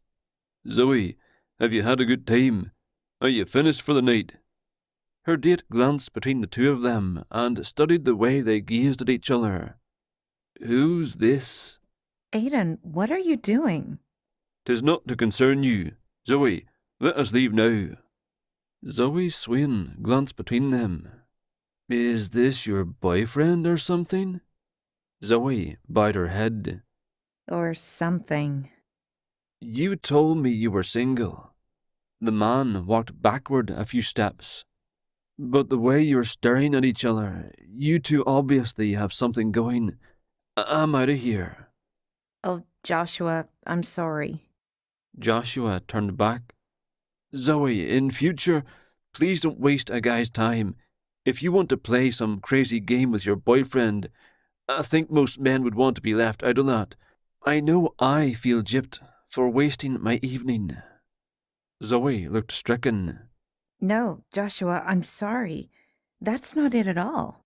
Whatever. I'm probably going to report you to the website. I'll be doing the other guys a favour if they don't waste their time while you play your little games. Joshua turned and was gone, swallowed up in the crowd. Zoe's eyes blazed. Thanks for that, Aiden. I may not have wanted to do this, but he was a nice guy, and now I look like a jerk. She turned and walked up one of the many trails. He followed. It was for the best, though it truly bothered Aiden her date thought Zoey of low character. 'Twas just that he didn't like seeing her with him. What if she fell in love with that male? What if she stopped looking at Aiden with her soft gazes and give them to another? That's what you wanted, true? He didn't want that. He didn't want it at all. He wanted Zoey for himself. He didn't like watching her court with other men. He kept her within sight as his fists clenched and unclenched. It felt as if he loved the girl. Did he? He was certainly jealous of these other men, looking at her, talking to her, having a chance with her. He couldn't love her. It didn't make any sense. They'd known each other for so short a time, and she wasn't meant for him. She was his charge. That was all.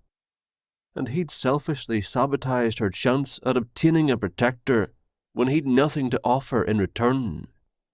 His jaw tightened as reason fled. He admitted his guilt. He yearned to be her fated one. He didn't want her with another man. There was not the time to find her a worthy one anyway, so why torture himself seeing her with others? The plan had been flawed from the beginning. Zoey said she'd go home after finding a husband.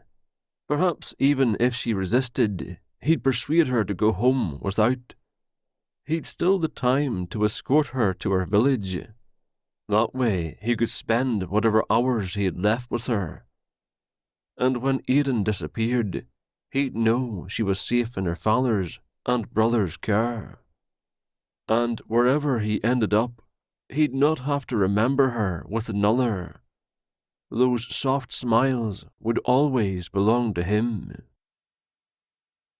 They made it back to the deserted bus stop shelter and sank to the bench side by side. Aiden's jaw was tight, guilt over chasing Joshua away. She should be mad at him, but Joshua wasn't for her, so it was over and done with. Look, it really isn't that big of a deal. I'm sure you'll get over it. He'll probably get me banned from Make Me a Match, but who cares, right? Aiden's forehead furrowed. So you won't be able to date any more men from there? Nope. I caused this. My deepest regrets, lass. She tried not to laugh, like she cared about being banned from the website. There were 100 more just like it. Still, she wasn't above playing on his feelings. Well, like you said, you did cause this. You might have to stick around for a while and protect me yourself. He shot her a look, blatantly possessive. Mayhap I will. Tell me of your father's home. She caught her breath and chills broke out on her body. The heat in his gaze and the sudden change of conversation left her unsure, blinking. I don't know. It's great. It's set back in the woods, away from the main road. The road itself goes through town, and businesses line the street. It's sort of a tourist trap. People drive through town, and a lot of them stop and stay at the hotel or purchase souvenirs. We sell a lot of tie-dye. The buildings have fake storefronts, and the whole place is really quite charming. She smiled. Our community is pretty self-sufficient. We gather our own eggs, have our own dairy, a grocery store, and there's even a small blacksmith shop.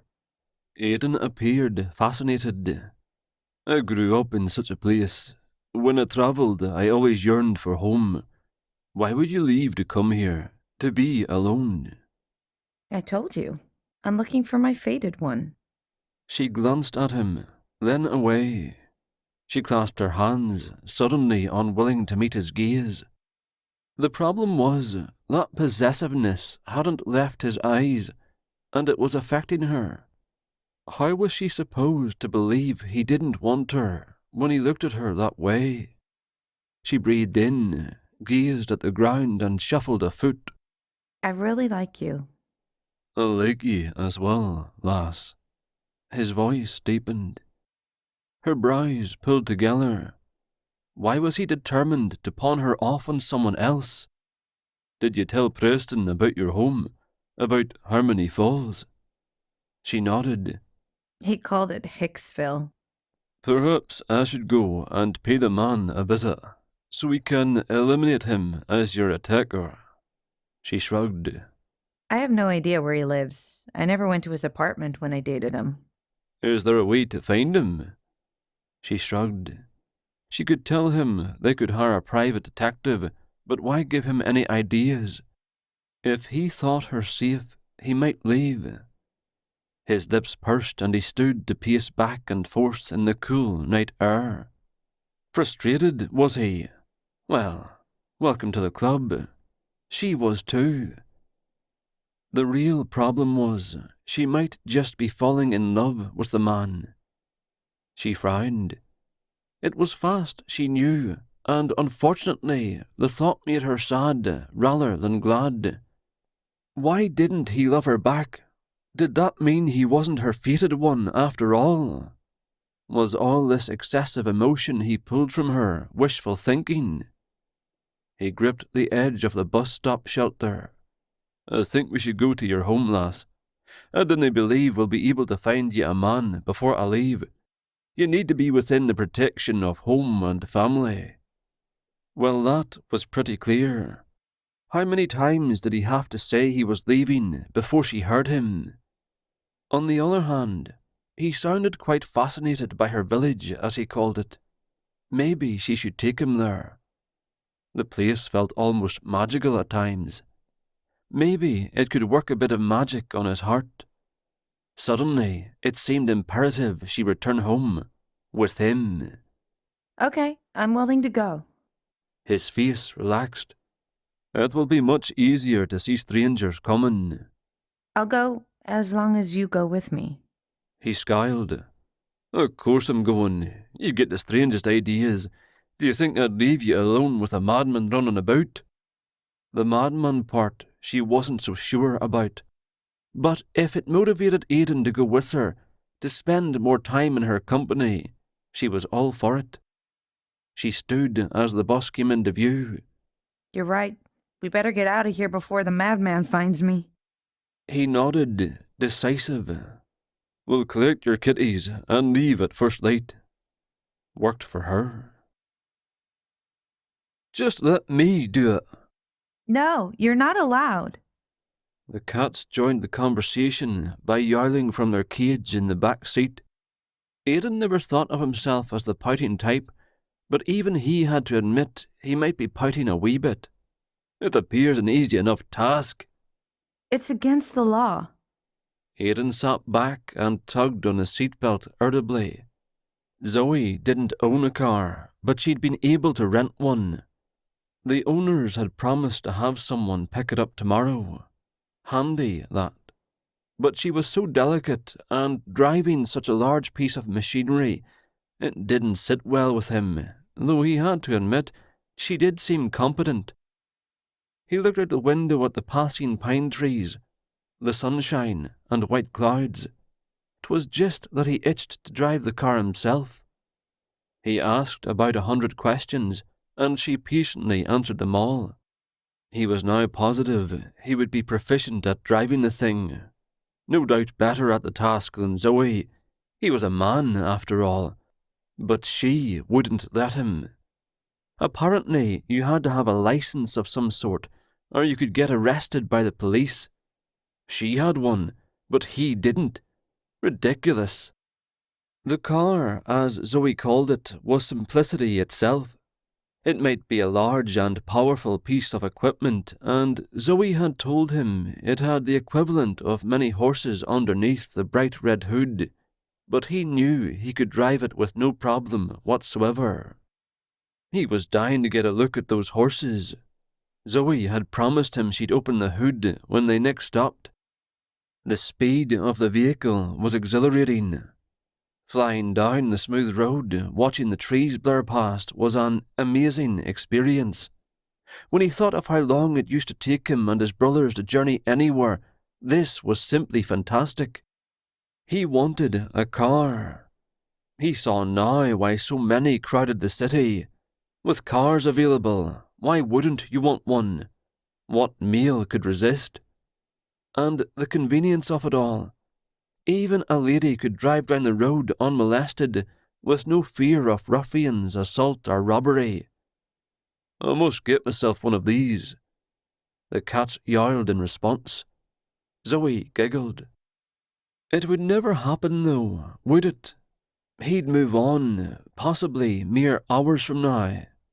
He glanced at Zoey, and the thought of never seeing her again made him feel he had rocks in his stomach.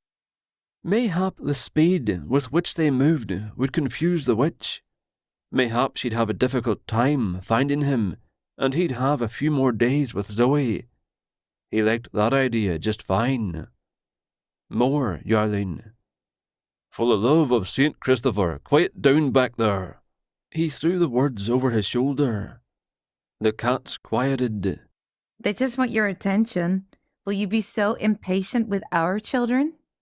She teased him, of course, her wide blue eyes twinkling, her smile impish before she looked at the road once more. But the thought of her, round with his babe, slayed him into silence. He reached back and stuck his fingers in the cage, and the cats fought to rub against him. An ache grew inside him, and he forced himself to turn away. Why couldn't she belong to him? He wasn't usually a bitter man, and he found the emotion quite useless. He'd watched his brother, Gareth, eaten by the emotion. Much good it had done him. He'd simply been angry and miserable. If anything had the power to turn Aiden into a resentful being, this inability to keep Zoey certainly could. Some time later, they pulled into her village. It was much as she'd described. Both sides of the road flanked by shops. Much of the village was made of wood, unlike most of the buildings in the big city. He liked the simplicity of the place. Signs hanging from buildings announced a grocery, a fortune-teller, an art store, a baker, and more. Zoey stopped the car in front of the fortune-teller's shop. She jumped out and, not waiting for him, ran up the wooden stairs and through the door. He followed at a much slower pace. His first order of business would be to talk to her father. They needed to discuss Zoey's protection and perhaps look under the hood of the car. When Zoey came outside again, she held hands with another woman. Her mother. The woman appeared slightly odd. She wore a bright orange dress, overlarge necklace, bracelets and earrings. Black lined her eyes. She was striking, pretty, and she looked merry as she laughed and clutched at Zoey. Come on, I want you to meet someone. They came down the stairs, and Zoey held out her hand toward Aiden. Aunt Thea, this is Aiden MacGregor. Oh my. The woman peered at him from the top of his head down to his Nike running shoes. Is he the one? Zoey shrugged. We'll talk about it later. People started coming out of stores, and a barefoot woman in a multicolored dress ran up the street. Zoey! Zoey, I can't believe you're here! Zoey was engulfed in the woman's arms. This, then, was her mother. That much was obvious. A beautiful woman with copper-coloured hair and delicate features such as her daughter's. She grasped Zoey's face between her hands. Why didn't you tell us you were coming? Zoey half cried, half laughed. We just decided to come last night. It's so good to see you. She hugged her mother once more. Others came forward to welcome her home. 'Twas so much like his village. His throat tightened at the thought of his own mother, his brothers, the other MacGregors. A sharp wave of homesickness rolled through him. He hadn't felt that in years. And why would he? He'd been a ghost, a wraith, one of the dead. He and the others had died far too young with wishes unfulfilled, their lives snuffed out. Possibilities and families and futures gone forever. He'd not let that happen to Zoey. This was where she belonged. He could feel it. Before he left, he'd make sure she was safe, cared for and out of danger. He needed to talk to her father. Chapter 7. Preston drove to Harmony Falls at speed, pushing the van, trying to get more power from it. Did she really believe she could escape him so easily? He'd watched as they'd left early that morning. He knew of Zoey's predilection toward going to the park first thing and decided to intercept her. It was time they were together. He hadn't known that overgrown, screaming banshee lived with her. Rage tightened his grip on the steering wheel. She'd never even let him cross her threshold, let alone live with her. At the time, he'd thought her shy and innocent act charming. Later, the novelty waned and he'd lost interest. But that hadn't been his fault, had it? If Zoey had tried harder, attempted to please him, he might have stayed. But it all worked out for the best in the end, hadn't it? Now he had money, and he'd soon have Zoey too. He'd be the complete focus of all her sweet attentions. When she accepted they were fated to be together, he'd have all her adoration as well. Between the two of them, they'd figure this out. He glanced at the bag on the front floor passenger seat. If not, zip ties, duct tape, and a .38 caliber should convince her. If only he'd known she'd rented a car, he could have stopped her from leaving before it was too late. He'd have slashed the tires as they packed. Now, he had to drive out to Hicksville in the middle of nowhere. She'd pay for that. She'd especially pay for the fact she had that guy with her. He knew she had a brother, and wished he could fool himself into believing the man was related, but he was too possessive, too protective, always watching. No brother behaved like that. If it wasn't for her companion, Preston would have Zoey by now. Zoey never watched out for anything. She seemed to flow through life, cheerful and elusive. If he could just get her on her own, she'd be easy to take. And then she'd never get away from him again. Zoey sat at the huge oak table with her mother and aunt. With loaves of bread dough covered to rise, all three gazed out the kitchen window, through tinkling bells and hummingbird feeders, to watch the discussion. Aiden, her father, brother and uncle stood in a circle, faces serious as Aiden spoke. It was good to be home. She hadn't realized how much she'd missed everyone. or how much she'd missed this white-framed house with its dormer windows and large front porch. Set in the woods, the boxy house with its 2.5 stories, arched entries, and built-in cabinetry represented home, love and laughter. And as always, the kitchen smelled wonderful, a combination of fresh-baked bread, potpourri, and herbs growing in pots on the windowsill. Aunt Thea tapped a long meal on the time-worn table. Whatever they're talking about, it looks serious. Like Zoey didn't already know what they discussed. Her mother's expression set into stern lines. What's going on? I know something is, so don't try to tell me it's not. Zoey shrugged. I was walking home, and I was grabbed and pulled into an alley. Aiden saved me, and hasn't left my side since. She glanced at the older women. He was wearing a kilt at the time. Her mother and her aunt wore shocked expressions. Why didn't you tell us? Zoey shrugged again. What was to tell? I wasn't hurt, and I didn't want to worry you. Finally, her mother said, In a kilt? Aunt Thea started to laugh. I almost get kidnapped and you want to know about the kilt? Zoe's tone was dry. Her mother's gaze dropped. Well, of course we're concerned, dear, but as you said, you're obviously all right, and it's not a bad way to meet a man. Her aunt grinned and knocked on the table twice. So, you know we have to ask. Her mother smiled too. Inquiring minds want to know. Zoey rolled her eyes. Yes, I bought him underwear. All 3 women giggled. He might be a little rough around the edges, but he's a good guy. Aunt Thea's brow arched. The question is he a good guy for you? Zoe's face crumpled. She nodded. He is. I felt it the first time I saw him. He's my fate, my fated one. Oh! Mom put a hand to her mouth as tears filled her eyes. Her aunt reached forward to pat Zoe's hand. Congratulations, dear. That's wonderful. Both women broke out in smiles. Zoey burst into tears. What's the matter? What's happened?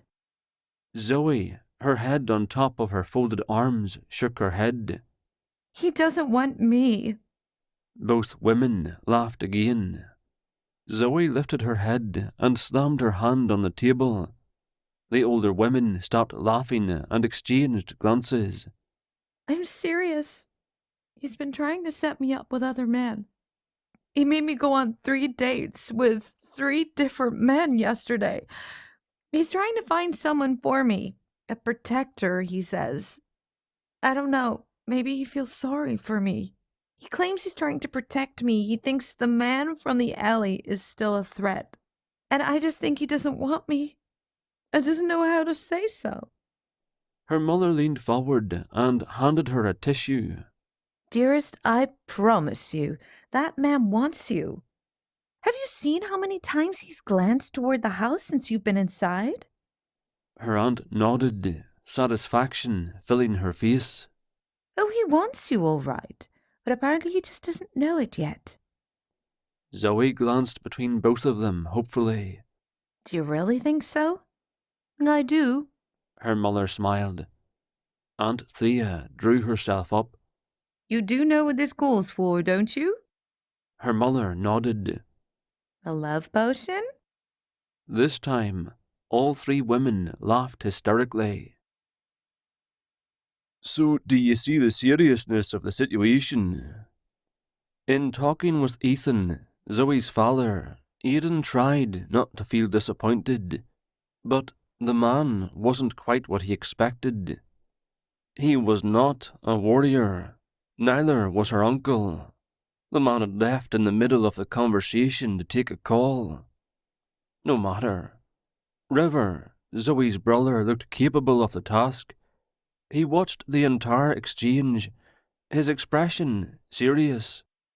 The man was young, probably no more than 19, but had sturdy muscles packed on his shoulders and arms, and appeared used to hard work.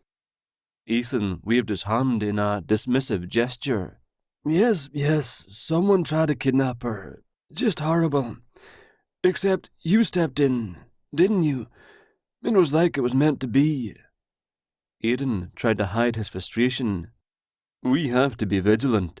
Ye have to be vigilant. Ethan frowned, doubtful. No, Aiden, you don't really think she was targeted specifically, do you? I mean, it's a big city. All sorts of bad things happen there. She was probably in the wrong place at the wrong time. At least you were there to save her. Aiden tried to keep his expression neutral. He didn't wish to anger Zoe's father, but the man didn't seem possessed of any common sense. I don't believe you ken the serious nature of the situation. Again was the wave of the hand. It's all good. Come on, I bought a new horse yesterday. Would you like to see her? Are you coming, River? The young man shook his head. I've got things to do. I'll catch up with you later. Aiden didn't want to move away from the house, but didn't want to offend the man either.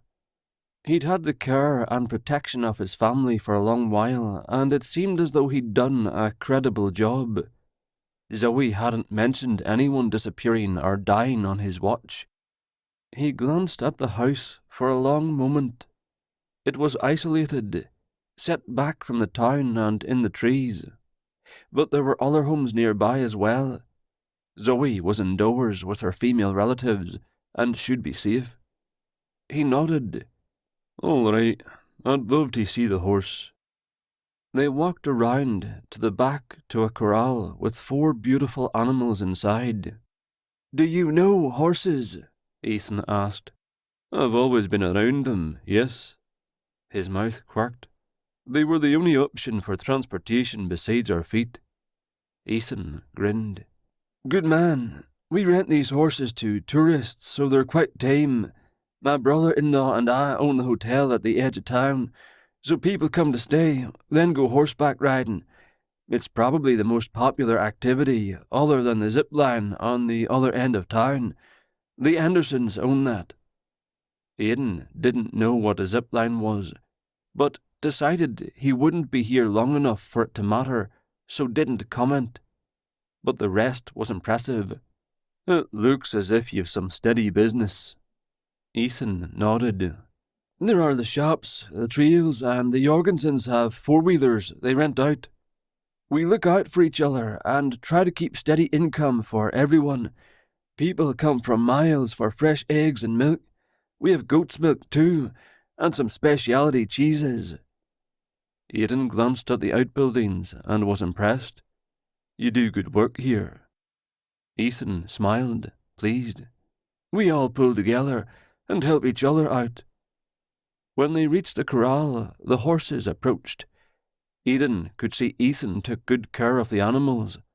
Love shone on his face, and the animals seemed to adore him in return. The man pulled out some apple slices. Aiden chuckled and patted the roan, nearly 10 hands high. Small wonder they loved him. Ethan shared the apples between the horses. Here's my new girl, Ginger. She's a quarter horse and very good on trails. He fed her an apple slice and rubbed her nose. I got her from Spokane. She's a beauty and a gentle little thing. I think she'll make a good addition. The horse leaned against the older man's hand as he patted her. Ethan appeared to have a way with animals. They climbed into the corral and, out of habit, Aiden lifted the hoof of one horse. She needs new shoes. Yes, she does. Do you know blacksmithing? Oh, aye, I did quite a bit back home, as well as trimming hooves and what have ye. We have a farrier that comes out once in a while. Old Joplin used to do it, but he passed away. Aiden glanced around and saw chickens, a couple of cats, a dog lying on the porch. It looked to be a good place to raise a family. Have you lived here long? Was Zoe raised here? Oh, yes. We were some of the first to arrive back in the 80s, so Zoey and River were born here." Again, a wave of homesickness washed over Aiden. Halfway across the world, over 200 years later, and he appreciated some things stayed the same.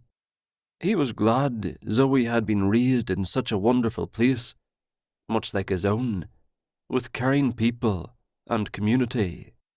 "I know I only just met you," Ethan said, "but I believe in going by my gut. When you marry Zoey, you'll fit in here just fine." Aiden froze. "Oh, as to that..." He didn't know what to say, but couldn't let the man carry on with his delusion. "Zoey and I are not planning to marry." "Oh no, in our family we usually get married, but I guess there's no rush. The two of you will figure it out." "Sir, you dinna ken the situation. I'd be honoured to marry your daughter." "Oh, good." Ethan patted Aiden on the back. "Well, you have my blessing if that's what you wanted. Come on, let's go over to Main Street and I'll show you the hotel." "Sir," Aiden tried again, "I'll not be able to stay much longer. I need to know Zoey is safe here under your care." "Of course she's safe. We don't have much crime here. A little shoplifting sometimes, but for the most part it's live and let live." Aiden resisted pulling his hair out. It didn't feel safe to him. There were no defences in place, no walls, no weapons, and these people were too easygoing, just like Zoey. They worked hard, but in other ways, life had been too soft for them. But mayhap he worried for nothing. They'd driven hours away from the big city. Surely no villain would be able to find Zoey here. He was not the trusting sort and knew it. But mayhap he was the one who just needed to relax. Chapter 8. Later that day, Aiden, freshly showered, was in his bedroom putting on fresh clothes, supplied by a man named Darcy. He'd been assured the man's large, college-age son wouldn't mind. His room was next door to Zoey's. The fact she now took a turn showering had his mind going where it shouldn't. He blew out a breath and headed to the window. He half expected the wee witch to be perched in the big elm tree. He had an unsy feeling like mayhap she'd show up at any moment and snatch him away from all this. He didn't want to go. Would Sonny believe he'd done enough to save Zoey? Because, truth to tell, he didn't feel that way. Zoey wouldn't be safe with anyone but him. She belonged in his care. If only he had more time. He liked it here. He liked that Zoey was here where she belonged, surrounded by family, friends, nature. She was such a gentle, fairylike creature. The thought of her inhabiting the woods around this home felt exactly right. She could do her illustrations anywhere, so it might as well be here. It had been a fun day so far.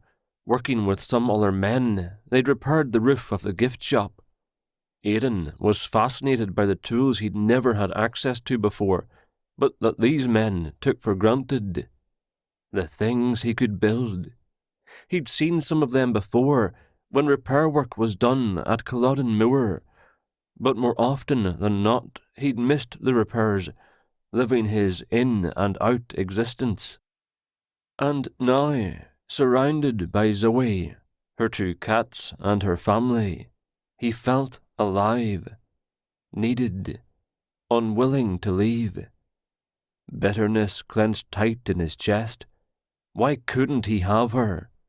He wasn't usually a man given to self-pity, but he had to admit he felt it now. He didn't want another man to have Zoey, but he didn't want her to be alone either.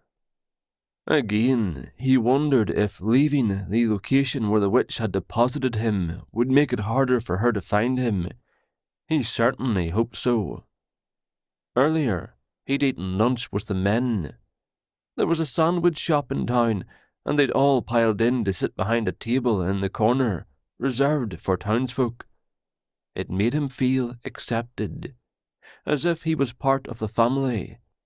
Like when he'd been a boy in Scotland, surrounded by his brothers, sister, mum and da, their entire clan. River had certainly taken a liking to him. Zoey insisted the two of them take tourists horseback riding in the afternoon so she could cook with her mother. The woods, the trails and the views amazed. Aiden didn't want Zoey to leave this place. He didn't want to leave either. He blew out a breath and shook off the maudlin thoughts. Rather than wait for Zoey and risk seeing her wrapped in a towel, wet from the shower, not good for his self-control, he headed outside to see if he could help with the barbecue. Since the weather was good, Zoey's mum and dad decided to throw a party, and everyone was invited. Pass the word, as Ethan said. The community gathering sounded fun. Aiden looked forward to it. He dreaded the possibility of going back to a drifting existence. He probably wouldn't. The witch said they'd move on and get a chance at Bonnie Prince Charlie on the way out the gate. He didn't care about that. Truth be told, he'd stopped caring about Bonnie Prince Charlie a good long while ago. He cared about Zoey, with her copper hair, blue eyes and vibrant spirit. She was more alive than anyone he'd ever met, and how that attracted him. For one such as he, she drew him like a moth to flame. Outside, tables with pretty checkered tablecloths were set up. A black oven of some type heated near the barn, and neighbours came, bringing chairs that unfolded in a most ingenious way. He took a moment to fold and unfold one. They also brought food and laid it about the table. He didn't recognize most of it, but the pies drew his attention, and he realized he was starved. "Aiden, come over here." Aiden moved to Ethan's side at the oven, and the man introduced him to two others. "This is Aiden MacGregor, Zoey's boyfriend." As he shook hands, Aiden's throat tightened. Boyfriend. He liked the sound of that very much. He'd like husband all the more. He was introduced around, though he knew a lot of the men from their adventures in town this day. Zoey's aunt and uncle arrived.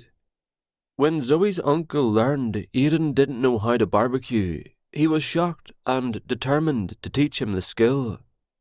A brew of some type was thrust into his hand, and Aiden happily went with the man as two neighbours joined them, good-naturedly telling Aiden they had more skill, so should do the teaching. When he learned barbecuing consisted of grilling meat over a fire, Aiden had not the heart to tell them he'd done it 1,000 times. Zoey came outside, stopping to chat with some ladies, and everything seemed to settle within him. He wandered over to stand beside her and took her hand in his. When he heard the cats yowling, he glanced up to see them pacing behind a screen at Zoey's bedroom window on the upper floor. She finished her conversation and followed his gaze. I'll let them out later. They just need to get used to the place for a day or two. "Shall you treat our children in such a fashion?" he teased. Copper hair curling about her face, she smiled. Our children shall dance in the rain. They shall eat cake at midnight and pound on drums. They shall have cats, dogs, gerbils, and ferrets, and will play in the mud like pigs. They will laugh and smile and know they are loved. His breath caught as her beautiful smile widened, and throwing her arms in the air, she twirled once, then laughed. With a cheeky grin over her shoulder, she headed to help her mother. Wonder left him breathless. He could see those muddy little urchins so clearly, wanted them and their mother so badly. If she didn't give him those children, she might as well stick a knife in his heart and be done with it. If he'd a choice in the matter, he would never willingly leave her or this place. Zoey took in the scene before her. Family, friends and neighbours. She hadn't realised how much she'd missed everyone. Aiden stood with her father and a group of men, laughing and having a good time. Everyone liked him, which didn't surprise her. She'd only known him 2 days, and she was falling in love with him. The thought of losing him brought on a wave of sadness. They really needed to talk, but she was afraid he'd insist he had to leave, again, so she never quite worked up the nerve. Still, bringing him here had been an inspired idea. She loved that he was enjoying himself. He fit in so well with everyone, it was like it was meant to be. She'd pussyfooted around long enough, and it was going to stop. She needed to have a talk with him. She knew he liked her. She could see it in his gaze, and hear it in his voice. They'd discuss the obstacles keeping them apart, and she'd assure him that if he had to return to Scotland, she was going with him. She'd heard Scotland was lovely this time of year. Mum and Aunt Thea headed her way. Mum's smile was pure mischief. We have something for you. They both giggled, and Aunt Thea held up a familiar glass vial. I made a fresh batch. It's a new and improved formula. Mum lifted a drink. Zoey rolled her eyes. I'm sorry, Aunt Thea. You know I love you, but I have never actually seen one of your love potions work before. In fact, are people still demanding refunds? All the time, sweetie, but just in case. She lifted the vial and wiggled it back and forth. Zoey shook her head, accepted the small drink her mother handed over, and poured the contents into the glass of what looked to be apple juice. Mum waved her fingers. Have fun. Good luck. Aunt Thea wiggled her brows. And make sure he's looking at you and not at chickens or something. Zoey wandered over to where Aiden stood with her brother. I want to show you something. River's lips quirked as he glanced at the drink in her hand. Aunt Thea give you that? Uh-huh. River snorted and patted Aiden on the back. Good luck, man. Zoey took Aiden's hand. She loved his warmth and solid strength, so enticing. She led him around the side of the shed, covered in ivy. He glanced around. What do you wish to show me? She handed him the drink. I made this especially for you. He glanced at the small glass, then at her. Thank you, thus. He took it and drank it quickly. Tasty. What's in it? Apple juice and a few herbs and spices. Head tilted back, she watched him closely. He watched her right back. I want you to kiss me. He sucked in a breath, his gaze honing in on her lips. Shouldn't he? She couldn't decide what appealed to her most in that moment. The way he looked, handsome, striking, powerful, or the way he looked at her, hungry, breathless, and full of yearning. You know you want to. You know you want to more than you've ever wanted anything in your whole life. You haven't been able to get our first kiss out of your head, admit it. He appeared agonized as he eased closer. Lass. Awareness pricked her senses. She gazed up at his strong chin, broad cheekbones and kissable lips. She wanted to feel those lips against her own again. I'll admit it. I haven't been able to forget about that kiss. I think about it all the time, every hour of the day, every time. He grabbed hold of her, pulled her close, and kissed her. He slanted his mouth over hers and kissed her with all the pent-up passion she could have wished for. Slow, fierce, devastating. Heat rolled off his body and burned her own with awareness. He broke their kiss, his expression intense, wild. I admit it, I've thought of little else. A flare of happiness engulfed her. She was in his arms, right where she wanted to be. Me too. He kissed her again, his firm lips claiming hers, as if he had all the time in the world. She loved every second of it. He broke the kiss and pressed his forehead to hers. We shouldn't be doing such. Another kiss. We should return. Oh, we are missed. Another. Pulling away, he grabbed her hand and led her back to the party. As they came around the corner, she spotted her mother and aunt. 2 sets of brows raised. She gave them a discreet thumbs up as she trailed behind Aiden, her hand firmly engulfed in his. New and improved, huh? She might have to write a testimonial. After loading plates with food, Aiden followed Zoey to some chairs, and they sat balancing their meals on their laps as they ate dinner together. There was something different about her. She seemed more determined, more relaxed. No doubt she felt safer among family and friends. This place definitely agreed with her. She glanced up to see him watching her, and a shy smile curved her lips. Perhaps his kisses agreed with her as well. Taking a breath, he glanced away to focus on his meal. Safer that way. Thoughts of dragging Zoey behind the shed again. Do you like it? Zoey indicated his food. He nodded. I've never seen such solids, but 'tis truly delicious. We have a lot of good cooks around here. Others joined them, and as they chatted, teased and joked, saying nothing of import, Aiden couldn't seem to tear his gaze from Zoey. He had to remember everything. The way she looked, laughed, the curve of her smile, her voice, her kiss. Ready for dessert? Certainly. He glanced toward the pie. Zoey set their dishes aside and dragged her chair toward the fire. This way. He followed her example and dragged his chair. Zoey picked up a stick with a wooden end and a long, thin metal shaft. She put a white blob on the end of it and handed it to him. What is this? You've never roasted marshmallows? Nay, I've not. You're kidding. You've never had a marshmallow? Is Scotland at the end of the earth? He chuckled.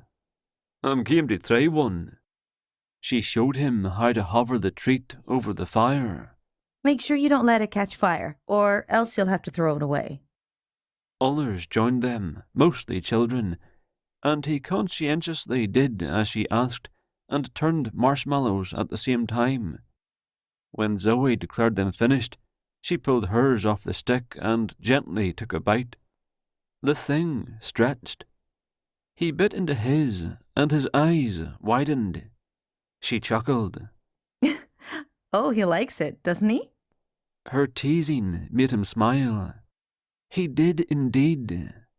As soon as they'd eaten the treat, they roasted another.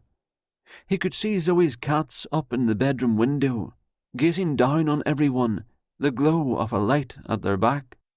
Tiny lights attached to strings lit the area and cast the tall trees into shadow. The place looked magical, enchanting, a perfect foil for Zoey's ethereal beauty. Watching Zoey chatting with the others round the fire had him relaxing back in his seat, enjoying the food and company, storing memories for whatever came next. As much as he disliked the thought of leaving, he did feel grateful he'd met her, if only for a short while. Mayhap in the hereafter they'd meet again, with her husband, no doubt. The thought soured his mood. A few more people came over to welcome Zoey home, and he noted a man about her age who seemed to like her very much. He'd not be jealous of the man. Were he her fated one, she'd never have left. The marshmallows soon disappeared. I'll go get some more. Zoey headed toward the house. I can do it, Aiden offered. You don't know where they are. I've got this. She headed to the back door, up the steps and into the kitchen. How would he live without her? Any place without her would feel as barren as the Moor. A while later, a boy stumbled down the back stairs, holding his bleeding head. Aiden, the only one to spot him, rose slowly.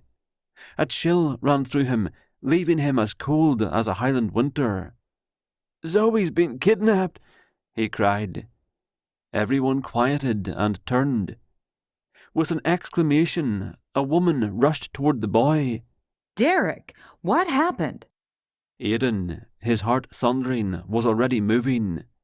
"A man with a face mask zapped Zoey with something and took her," the boy sobbed.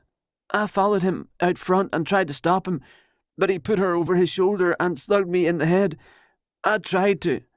"Zoey!" Aiden heard no more as he rushed through the house and out the front door. "Zoey, love, where are ye?" She was nowhere to be seen. Chapter 9. Preston drove like a madman, jerking the wheel, switching lanes frequently. He ranted all the while, until his words finally became coherent. What? "I said, this is all your fault, Zoey. I hope you realise that." Zoey felt odd.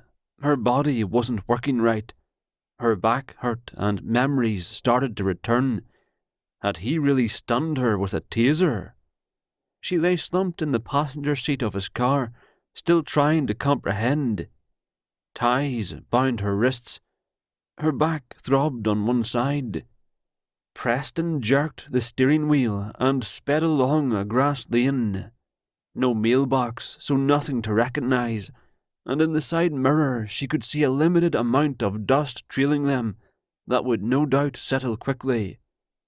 She was in a white van, just like the one her Seattle attacker tried to drag her into. She wiggled, trying to straighten. Preston, what's going on? Why are we here? Did you seriously use a taser on me? He gave her a dark look, illuminated by the van's instrument panel. "I would think that would be obvious. You belong to me. You're mine." What? She finally managed to straighten all the way and glanced around. All she saw were trees on both sides of a half-grass, half-dirt road. "We're gonna consummate our relationship. Once we do that, you'll realise the truth." Consummate? What did that mean? Was he planning to violate her? Preston, I don't understand why you're doing this. She'd never been scared of him before, but with ties on her wrists and taser marks aching on her back, she obviously didn't know what he was capable of. A darkened house came into view. Newish construction, she didn't recognise it, and it looked slightly out of place in the woods with its modern lines. Preston pulled the van to the side door. He jumped out, and before she could form a coherent plan, he was at the passenger door. When he helped her to the ground, she dug in her heels off her sandals. It didn't faze him in the least, and he dragged her toward the house. She tried to see his aura, to determine his intentions, but it melted into the darkness, telling her nothing. My father is going to come looking for me. "Don't you mean your boyfriend?" he sneered. What do you mean? "You don't fool me, Zoey, so don't even try. I've been watching you, so I'm well aware of the behemoth you've been spending time with. I know you've been living with him." His voice rose with rage, and he jerked her up the side steps. He shook her. "You wouldn't even let me through your front door, and you let a guy live with you. I thought you were innocent, pure, waiting for your fated one. What happened to that?" Preston, you and I dated to see if we suited. You decided we didn't, remember? She didn't mention she'd been about to break up with him, that when he broke up with her, she'd been immensely relieved. It just wasn't meant to be. You told me so yourself. He stopped at the top of the steps and jerked her to him. She could barely see him in the darkness, his face shadowed and menacing. I am your fated one. Do you remember when you told me about that? I do remember. You laughed at the concept. You didn't believe in it. That was then, and this is now. Why are we here? I scouted this place earlier. It looks deserted at the moment. It probably was. A lot of rich people kept summer and holiday homes in the area and used them rarely. By the time your father, your boyfriend, and all your little hick friends come looking for you, we'll be comfortably ensconced in this house. They'll drive right on by, probably at 100 miles an hour trying to catch up with us, and we'll be here the whole time. As soon as the search dies down, we'll just drive right out of here. The guy might be crazy, but he'd come up with a good plan. How would anyone find her? She had to try to reason with him again. It might be her only hope. But Preston, we're not dating anymore. You broke up with me. It was a mistake. I'm willing to take you back. I'm going to prove that to you tonight. Dread settled in her stomach, and she pulled against his hold as he opened the door. The man was crazy. She could see where he'd broken the window to get inside. He was stronger, and she considered kicking, biting. If she thought she'd escape, she'd try it. But with her hands tied, with his superior strength, she decided to conserve her own. She'd have to try and calm him, use logic, and hope she made her way out of this unscathed. If she could count on rescue, perhaps she could do things differently. But she didn't think even Aiden would be able to find her. He opened the unlocked door, bent, and scooped her into his arms to cross the threshold. Don't worry, you'll love me again, just like you used to. He flipped on the kitchen light, carried her into the beautifully decorated living room, and shoved her onto the sheet-covered couch. He stood back, intimidating, threatening, and with the weak light, she could finally make out his aura's colour. Pure black. Dread tightened her stomach. Preston, you need to let me go. We can date, just like we used to. It was fun. Remember when you took me to the duck pond and we fed the ducks? What I remember was you yelled at me when I threw rocks at them. You wouldn't let me have any fun. I thought it was fun. Remember when we went for coffee? You were such a gentleman. I was so impressed. He studied her for a long moment, as if trying to gauge her truthfulness.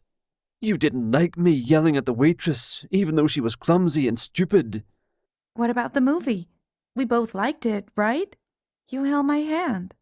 You pulled away. I was overwhelmed by my feelings.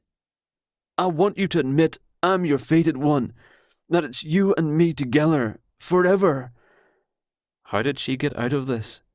She put what she hoped was a convincing smile on her face. Oh, Preston, that's so romantic. Why didn't you feel this way about me before?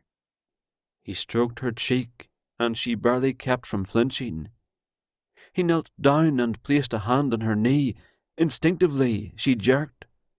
He clutched her leg and held it in place. You're not fooling me, Zoey. You're not feeling it, not like you used to. But I promise, before this night is over, you will. You most definitely will. She was in so much trouble. Blade in hand, Aiden moved through the house at speed, calling Zoe's name. She wasn't in her room, nor his, nor in the bathroom or other bedrooms. He ran downstairs and out the back to find the boy being questioned by adults. When they glanced up, he shook his head. She's not inside, nor out front. What happened? He asked the young boy. A man was hiding in the kitchen. The boy sniffed and wiped a cheek with the back of his hand. He was wearing a black ski mask." "What is a ski mask?" Aiden asked. River shot him an impatient glare. "You know, it's made out of thin material, goes over your head, leaving only your eyes and mouth visible.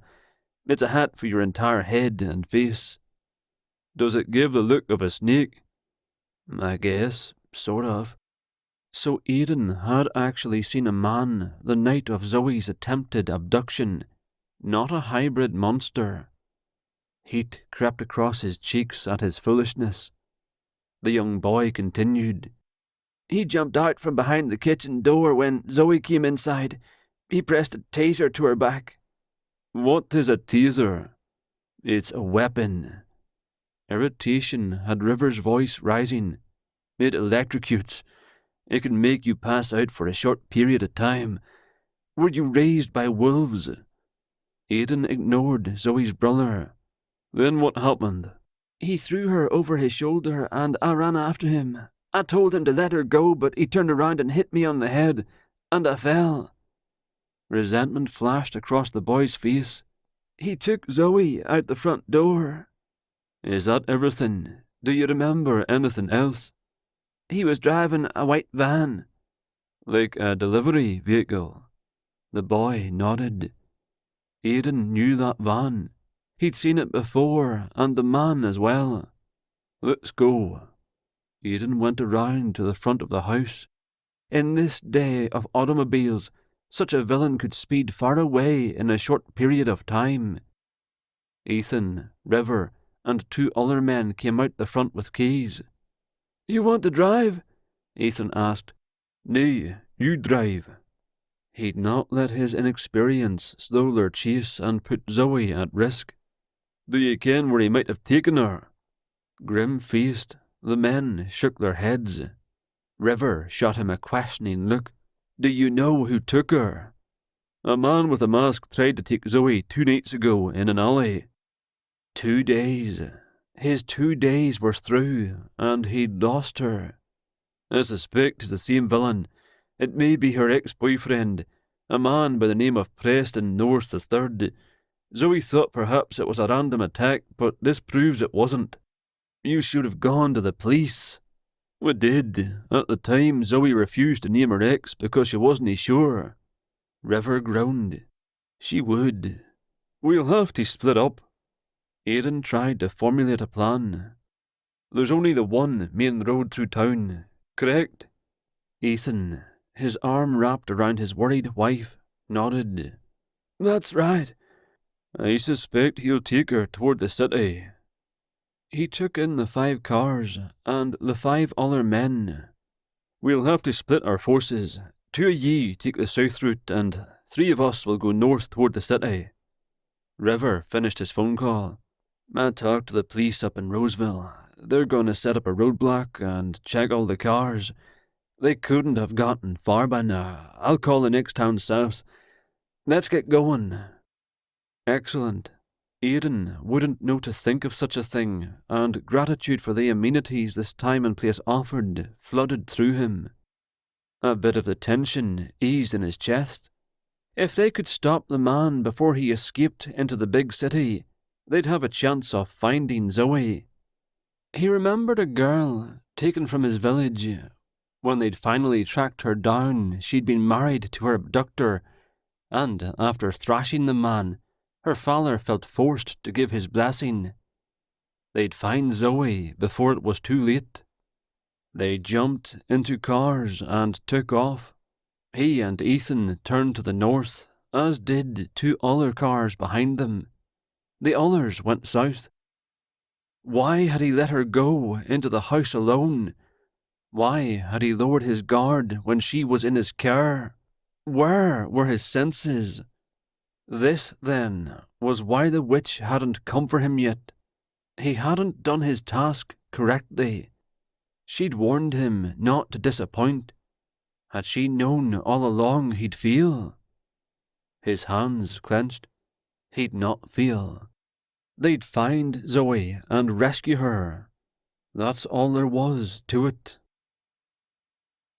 Zoe sat on the couch, still as a wild animal hiding from a predator.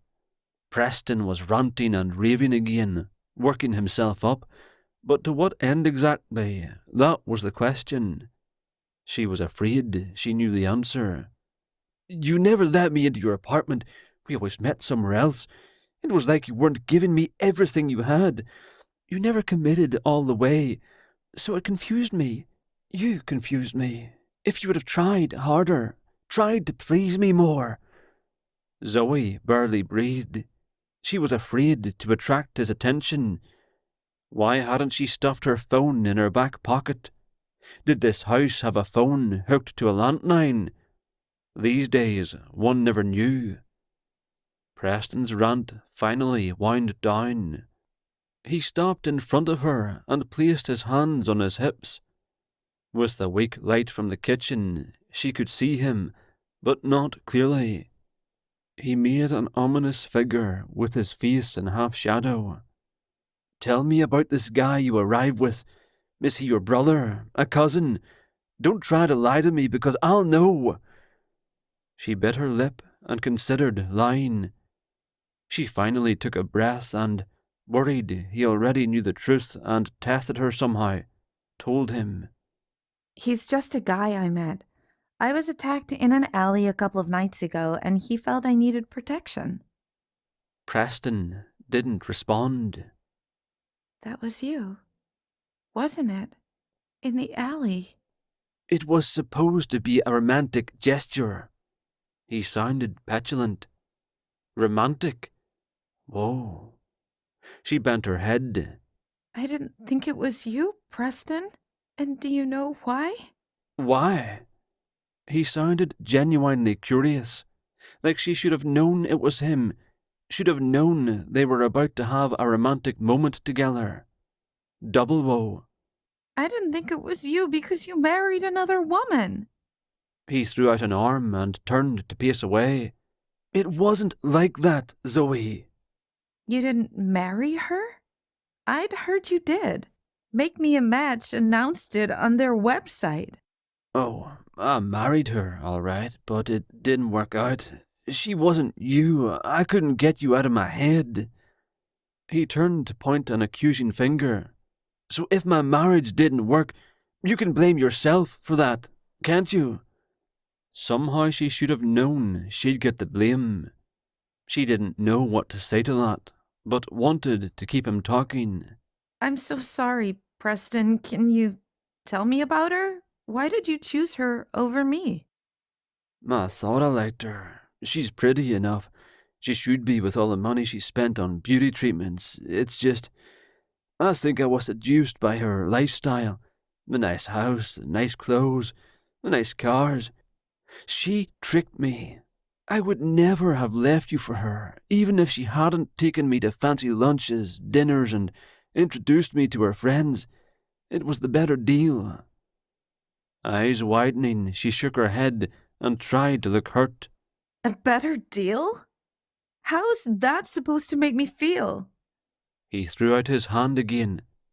Don't try to make me feel guilty about this, Zoey. We can be together now. That's what we both need to focus on. If you want to be with me, why didn't you just call, set up a date? I told you, I was trying to be romantic. I was going for the big gesture. When he wasn't looking directly at her, Zoey glanced around for a phone or a weapon, but so far no luck. Preston outweighed her by at least 80 pounds. He kept himself in shape. She was at his mercy. Well, I have to say, I'm so glad you're here. You following me home means a lot to me, Preston. I'd like to introduce you to my family. Zoey kept her tone light-hearted. I don't want to be too forward, but I've always wanted a spring wedding. We could date through the fall and winter, go to pumpkin patches, have Thanksgiving, Christmas, and take sleigh rides. She lowered her gaze in an attempt at shyness. And plan a wedding. She smiled. I'm thinking maybe May? I've always wanted to get married in my parents' backyard. I think you'd like it too. Preston studied her. She wished she could see his expression more clearly, wished his aura would at least lighten to the dark red colour it used to be, so she could read his emotions. There was nothing to read. "I'm not going to wait, Zoey." A hard knot settled in her stomach, and the air seemed to shimmer with menace. You don't want to get married in the spring? "I'm okay with a spring wedding." He moved a step closer. "But I'm not going to wait until spring to make you mine." Fear dried her mouth and skittered up her spine. Maybe she should take a stab at honesty. You're scaring me, Preston. I want to go home now. He thrust his face close to hers as sudden rage twisted his features, leaving his visage unrecognizable. "You're not going anywhere." Chapter 10. They drove down the road in Ethan's small truck, searching as they went. Aiden watched as they passed yet another mailbox at the end of the lane. "Are you sure he wouldn't have turned off?" Ethan shrugged. The man's face appeared greenish-grey in the dim light coming from the car. "He could have, but these are homes with people living in them." He blew out a breath. "There's no telling what this man is doing, though. If we reach the roadblock, we'll turn back and search." That thought eased Aiden's tension a bit. They'd find her. With police checking all vehicles along this road, and especially watching for a white van, Preston wouldn't get through, and if he tried to turn back, they'd have him. River called, and Aiden answered. "The police have a roadblock going south. We're going to find her." Aye. Aiden tried to believe. Preston willna get away with this. As fast as they drove, so much swifter than Aiden ever travelled in his life, he still felt they moved too slowly. He had a bad feeling, like they'd get to the end of the line and Zoey still wouldn't be there. She'd have disappeared into thin air. Could the man be a warlock, able to have the same power as Sansaray? Could he disappear and take Zoey with him? His fists clenched, his mouth tightened. Aiden didn't want to say it aloud, or even think on it. But what if the man hurt her? They flew by another side road, scanning for a white van as they passed. There were just too many turnoffs, and she could be anywhere. He rubbed the back of his neck. Chances were the villain sped to Seattle. It was instinct to run home and hole up. "Can we not discover where Preston lives? I didn't think Zoey even knew. Can we find such information? Maybe the police can." Ethan gripped the steering wheel tight. "We're coming up on Roseville now." They slowed as a line of cars appeared before them. Aiden wanted to feel relieved. Obviously, the police did their job, but the line wouldn't remain in place if they'd found her, would it? He didn't see the white van anywhere. They parked at the back of the line, jumped out and ran forward to where the police questioned people up front before waving them on. "Have you found her?" Ethan asked. The officer straightened and shined a flashlight in Ethan's face. "Stand back. I'm Zoey Barnes' father. Let me see some identification." While Ethan was busy, Aiden noted Zoey's uncle and the men with him walking up the row of cars and peering inside. Starting back, Aiden did the same. No one looked suspicious. Curious gazes met his, men and women and families with children. Ethan ran back to report. "They haven't found the van. Either they didn't come north or they turned off somewhere." He dug out his phone, pushed a couple of buttons, and held it to his ear. "River, nothing here. Anything on your end?" He listened a moment, then said, "All right, we'll start checking side roads." Aiden closed his eyes and gritted his teeth. The thought they may have passed her by when she needed him thrust him into madness. He walked back toward Ethan's truck, raised his hands and gripped his hair. He stopped and turned in a circle. "Sonsory, if ye can hear me, I need ye."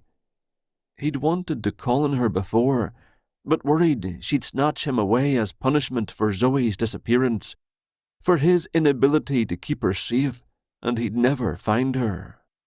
She could snatch him away as long as she helped Zoe. The witchling had a kind heart. Surely she'd not punish Zoe because of his ineffectiveness. Surely she'd see Zoe safe. "Are you okay?" Ethan fingered the arrowhead he wore around his neck.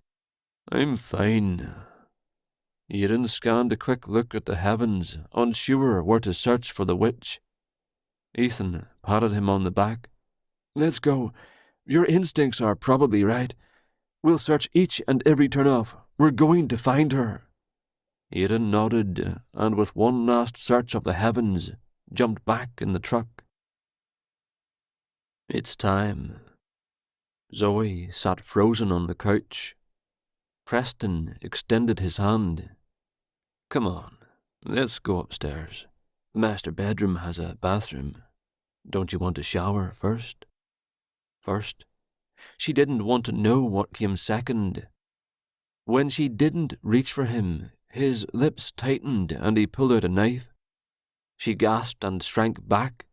"Preston, what are you—" "Relax." He sank beside her. "I'm just gonna cut your wrists loose." He jerked her bound hands forward. The knife flashed and he cut the zip tie. "There, I don't want any more pouting from you." He stood and extended his hand again. Heart thundering, a sheen of sweat forming on her body, she still didn't take it. He smiled. "All right, I'll have a little something for you." "You do?" He laughed, delighted. "I knew that would grab your interest." She hoped he'd go out to the van to retrieve said gift, but he reached into his jacket pocket and pulled out a wad of white material. He held the straps with his index fingers, and it unravelled to reveal a shorty nightgown. He smiled and jiggled it in the air. "Yeah, you like it?" Zoe swallowed. "Listen, I'm just not ready for that yet." "We can take our time. I think some hot water might relax you a bit. Then we can get you ready for the ceremony." "Ceremony?" "I'm still married, but that doesn't preclude us from saying our vows, does it? After all, I am your fated one." His lips curved, and she was pretty sure he thought the smile charming rather than menacing. "We'll have the perfect honeymoon night. After this, we'll go somewhere wonderful. Take a cruise. Go to the Bahamas. Do your scuba dive." She slowly shook her head. He smiled again, genial.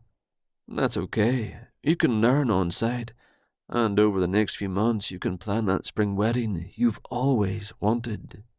He said it like he bestowed a treat. Zoe seriously did not know how she landed in this mess, but wanted to know how to get out of it. Her instincts told her to play along. "But you're still married." She made the words accusing, hoping she sounded jealous that it would play on his vanity. "And I'm going to get a divorce, I promise." "That's what men always say. And then they stay with their wives. You didn't want to meet my parents tonight. You could have joined my family, met everyone, but you didn't. That proves you're not sincere." "All that proves is I wanted you to myself. Where's your sense of romance?" He extended a hand. She shrank back into the softness of the couch. He sighed, clearly exasperated. A sly look crossed his face, and still watching her closely, he headed to the refrigerator. From her position on the couch, she studied the front door. 2 deadbolts and a locking doorknob. She didn't think she'd get them open before he returned. What she needed was a clear shot at the side door, but with him in the kitchen, that was impossible. His back was to her, but he kept looking over his shoulder. She could hear a water bottle open, and then he took something out of his pocket. Did he think she was an idiot? He recapped and shook the bottle, then headed back into the living room. Are you thirsty? No. He uncapped it and held it out. Drink it, Zoey. It'll relax you. She shook her head and elbows pressed to her sides, gripped her clammy hands. He jumped on her and she screamed. He pinned her with one knee and tried to force-feed her the water. When she frantically shoved at him and twisted her head back and forth, he clamped a hand on her jaw and squeezed her cheeks. She swallowed a bit, but mostly spit it out as she started to shake, to cry. Zoey! He hauled a hand back to slap her. Heart thundering, she cringed. He held his hand like that for a long moment. Why do you have to make me so mad? When we dated, you weren't like this. She was crying. You weren't like this either. He chucked the water bottle and manhandled her off the couch. He dragged her toward the stairs.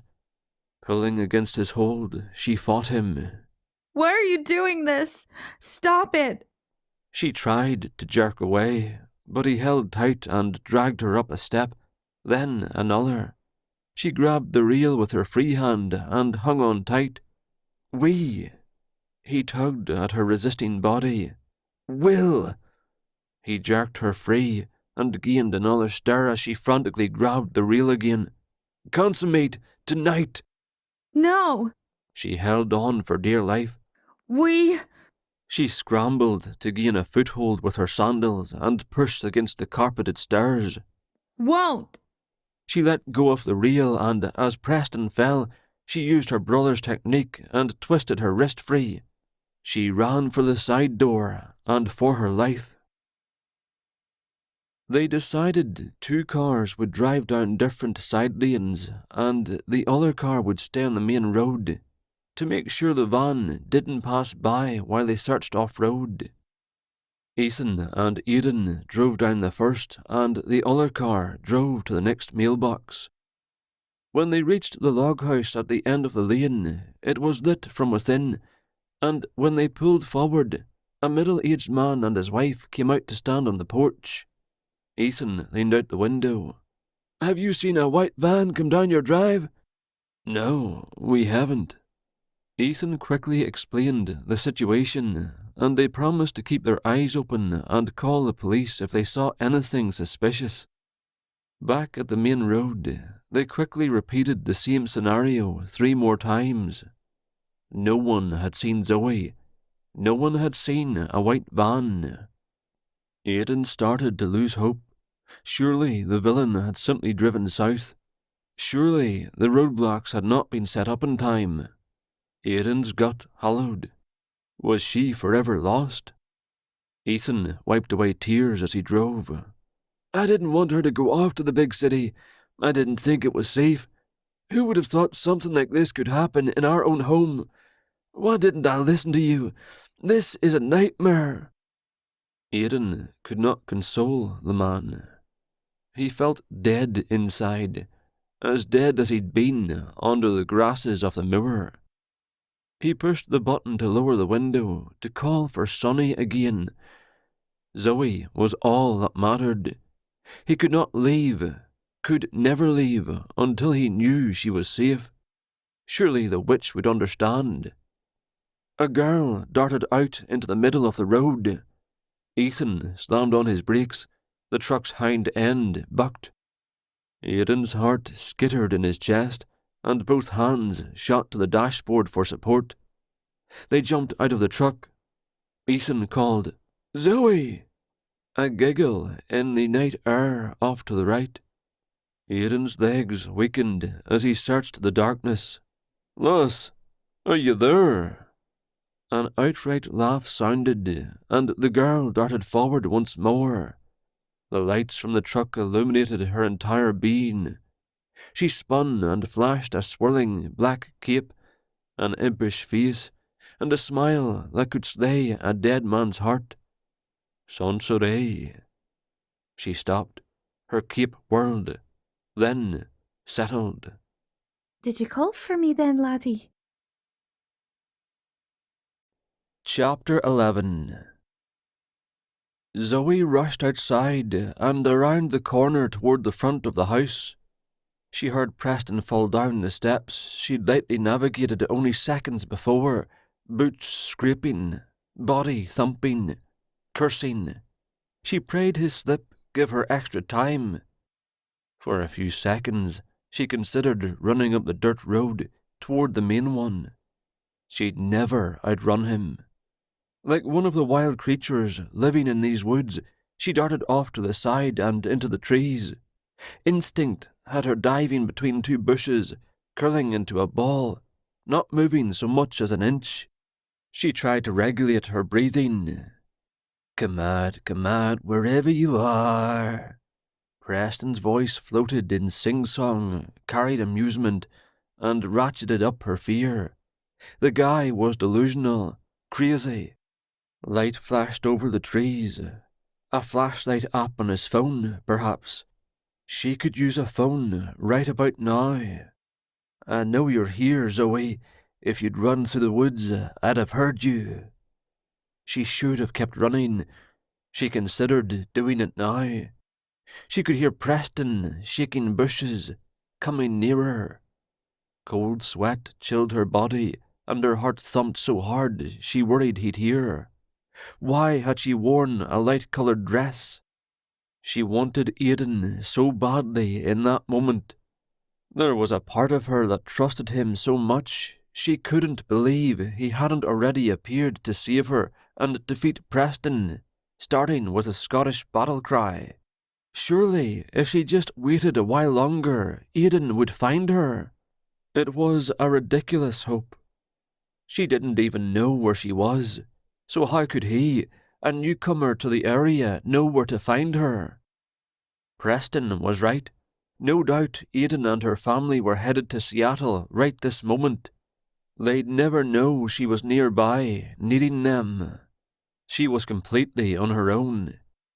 Her heart pounded in her chest, and she felt like a trapped bird waiting as the cat stalked ever closer. Leaves crunched near her, and though everything in her said to remain still, she burst from the bushes and sprinted. Laughing, Preston caught her from behind, wrapped both arms around her waist and lifted her off the ground, his back bowing. She screamed. Terror, loathing, and anger rose into the night air. He continued to whoop, enjoying her fear. He screamed, mimicking her, and laughed again. He was a maniac. There's no one to hear you, darling. No! She thrashed against him. Stop it! She clawed at the hands holding her, kicked with her heels, but he didn't seem to notice as he laughed in triumph and shook her. He bent to say directly into her ear, You're mine, Zoey. If I have to train you to my hand, not only will I do it, but I'll enjoy the process. You just need a little medicine to make this go easier. She sobbed once, unable to hold it in. She couldn't get away. No one was coming for her. She collapsed as the fight melted from her, and she started to sob in earnest. Preston set her feet on the ground. Don't move, or I'll make you very sorry. He shucked off his jacket and threw it on the ground. Something thumped within the jacket. I cannae go wi' ye, I willna. Stark fear held Aiden in its grip, and he lifted a hand to ward off the tiny witch in supplication. I must find Zoey. If Sonny took him away now, if she sent him to God or the devil, it wouldn't matter which. He'd be in a hell of his own making if he didn't see Zoey safe first. Sonny glared in reproach and swished her skirts. Do you think I'm going to snatch you away, like a wicked little witch, when your friend is at risk? He didn't know. He hoped not. He felt he deserved punishment. I'm sorry, Sonny. I didn't mean to offend ye. Sudden hope blossomed within him. "Do ye know where she is?" Of course I do, but you're not moving fast enough. You need to go, Aiden. Her eyes widened and her mouth parted as she seemed to see something within. You need to go now. She whispered each word slowly and drew out the last. His hackles rose as she uttered the last word, turned, and took off running. Fast as a woodland sprite, she sped in the direction they'd just come from. Ethan called out in confusion. After a split-second hesitation, Aiden sprinted after her, cold sweat chilling his skin. She stopped at the end of a grass lane they'd bypassed without noticing, pointed, and disappeared in a swirl of green. Aiden never ran so fast in his life, racing down the pathway and into the darkness of the trees, his strides, his speed, like never before. He rounded the corner and saw the white van slightly illuminated by moonlight and aglow within a nearby house. A scream of terror, followed by laughter, sounded to his right, and fear struck through his heart. Zoey! Without a second thought, he dashed into dark woods, saw the flash of a light within, and surged toward it. He wanted to bellow Zoey's name, but years of training and caution held his tongue. On feet that seemed to fly, Aiden ran, jumping over rocks, twigs, logs, until he found her wrapped tight within a laughing man's arms. He watched the fight drain out of her, watched hope drain away as she sagged, sobbing with fear. His jaw tightened, and his vision blurred red with rage. He threw himself forward, and just as the other man heard or sensed him, Aiden wrapped a long, solid arm around his neck, jerked him away from Zoey, and squeezed. Preston released her suddenly, and Zoey fell hard to the ground. Pushing up with her hands, she peered over her shoulder. Aiden. He'd come. She'd wished for him desperately, and somehow impossibly he'd found her. She didn't care what he said. He was hers. Her fate. Surely he must see that too. With one arm around Preston's throat and his other hand holding the back of Preston's head, pushing it forward, Aiden appeared unmoved by Preston's struggle as he choked life out of the much smaller man. She twisted onto her backside and scooted away from the men, her feet scrambling to find purchase in grass, twigs, and pine needles. She couldn't take her gaze off the men, could feel her own breathing stutter as Preston gagged from a lack of oxygen. He choked, flailed, and scratched at Aiden in much the same way Zoey had struggled earlier. Aiden was unmoving as a mountain behind him. Aiden! She pressed a hand to her own throat, the violence laid out before her making her sick. Please stop. Her dad rushed into the clearing, a flashlight in hand, beam wobbling crazily. Zoey jumped up and, legs shaking, rushed into her dad's arms. "Are you all right? Did he hurt you?" Her mouth trembled. He scared me. If Aiden hadn't come. Dad took in Preston's struggle. "Aiden, stop! His eyes are bugging out. You'll choke him to death." "As is my intention. I could break his neck if it would be less distressing. 'Tis also quicker, but I felt he deserved some pain and misery for the anguish he's caused Zoey. A slower, more painful death seems merited. I'd burn him for her, but I've not the tools nor the time to set a fire." "Aiden!" Dad tried again. "You must stop now." Tears filled her eyes. Please, Aiden, stop. Brows drawn together, Aiden looked to where they clung to each other. "But this is justice. We're pacifists. We don't believe in hurting others, no matter the provocation. Let's let the police have him. Justice will be served, and you won't have blood on your hands. I don't want you to have regrets later."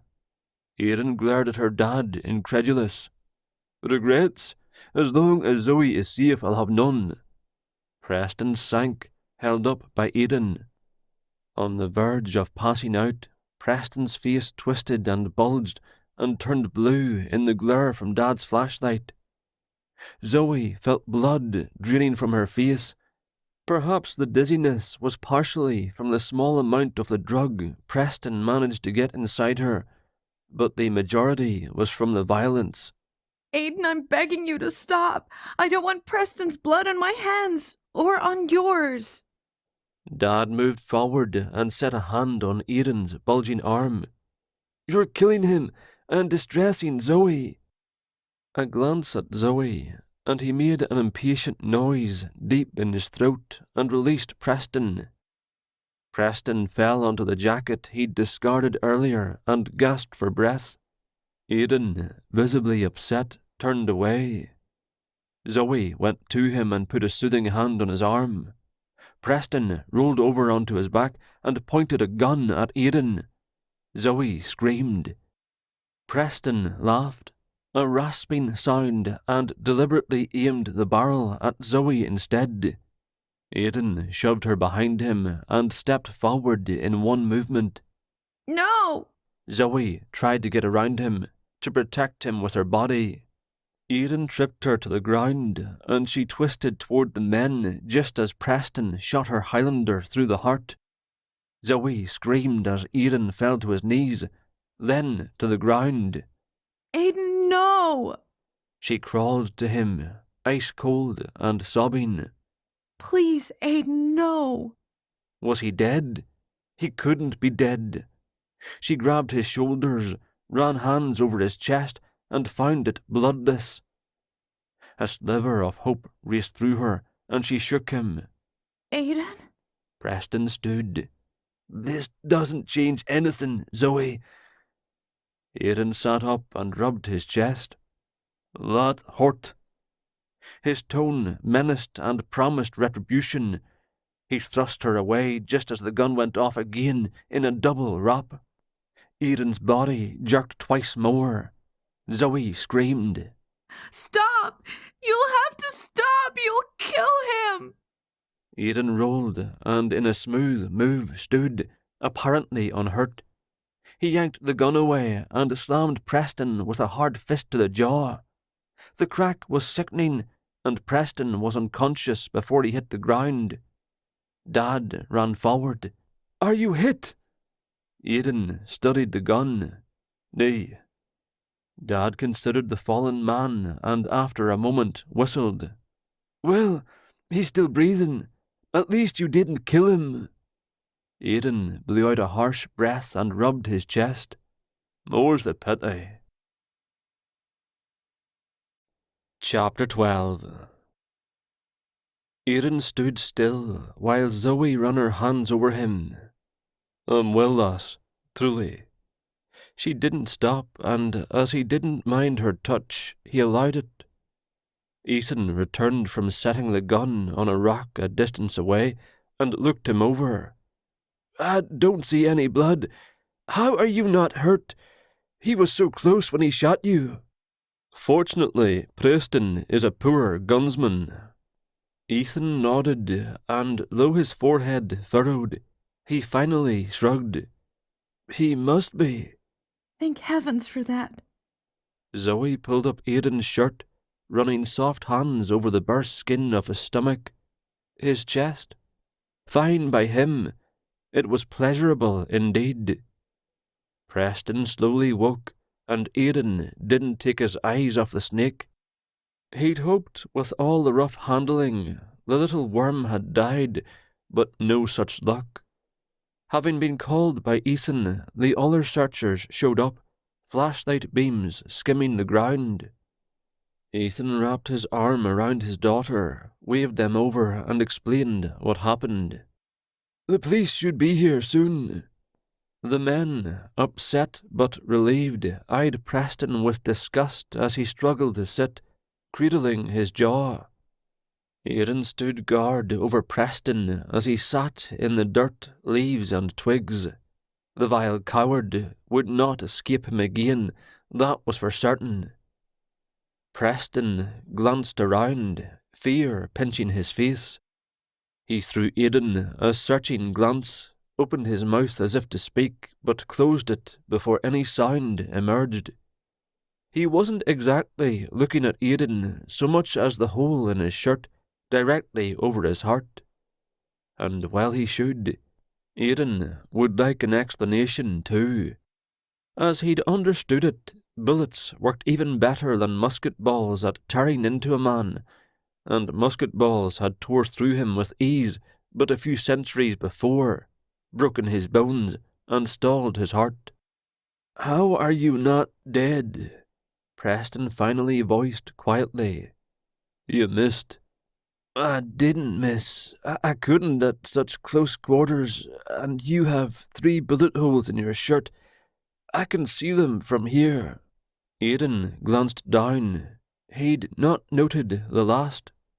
"So I do." "What are you?" "Zoe's fated one." Preston stared in fascination. "Why you? Why not me?" Aiden shrugged. "If you ask Zoey, it's to do with auras and such. I didn't believe 'tis something you can choose."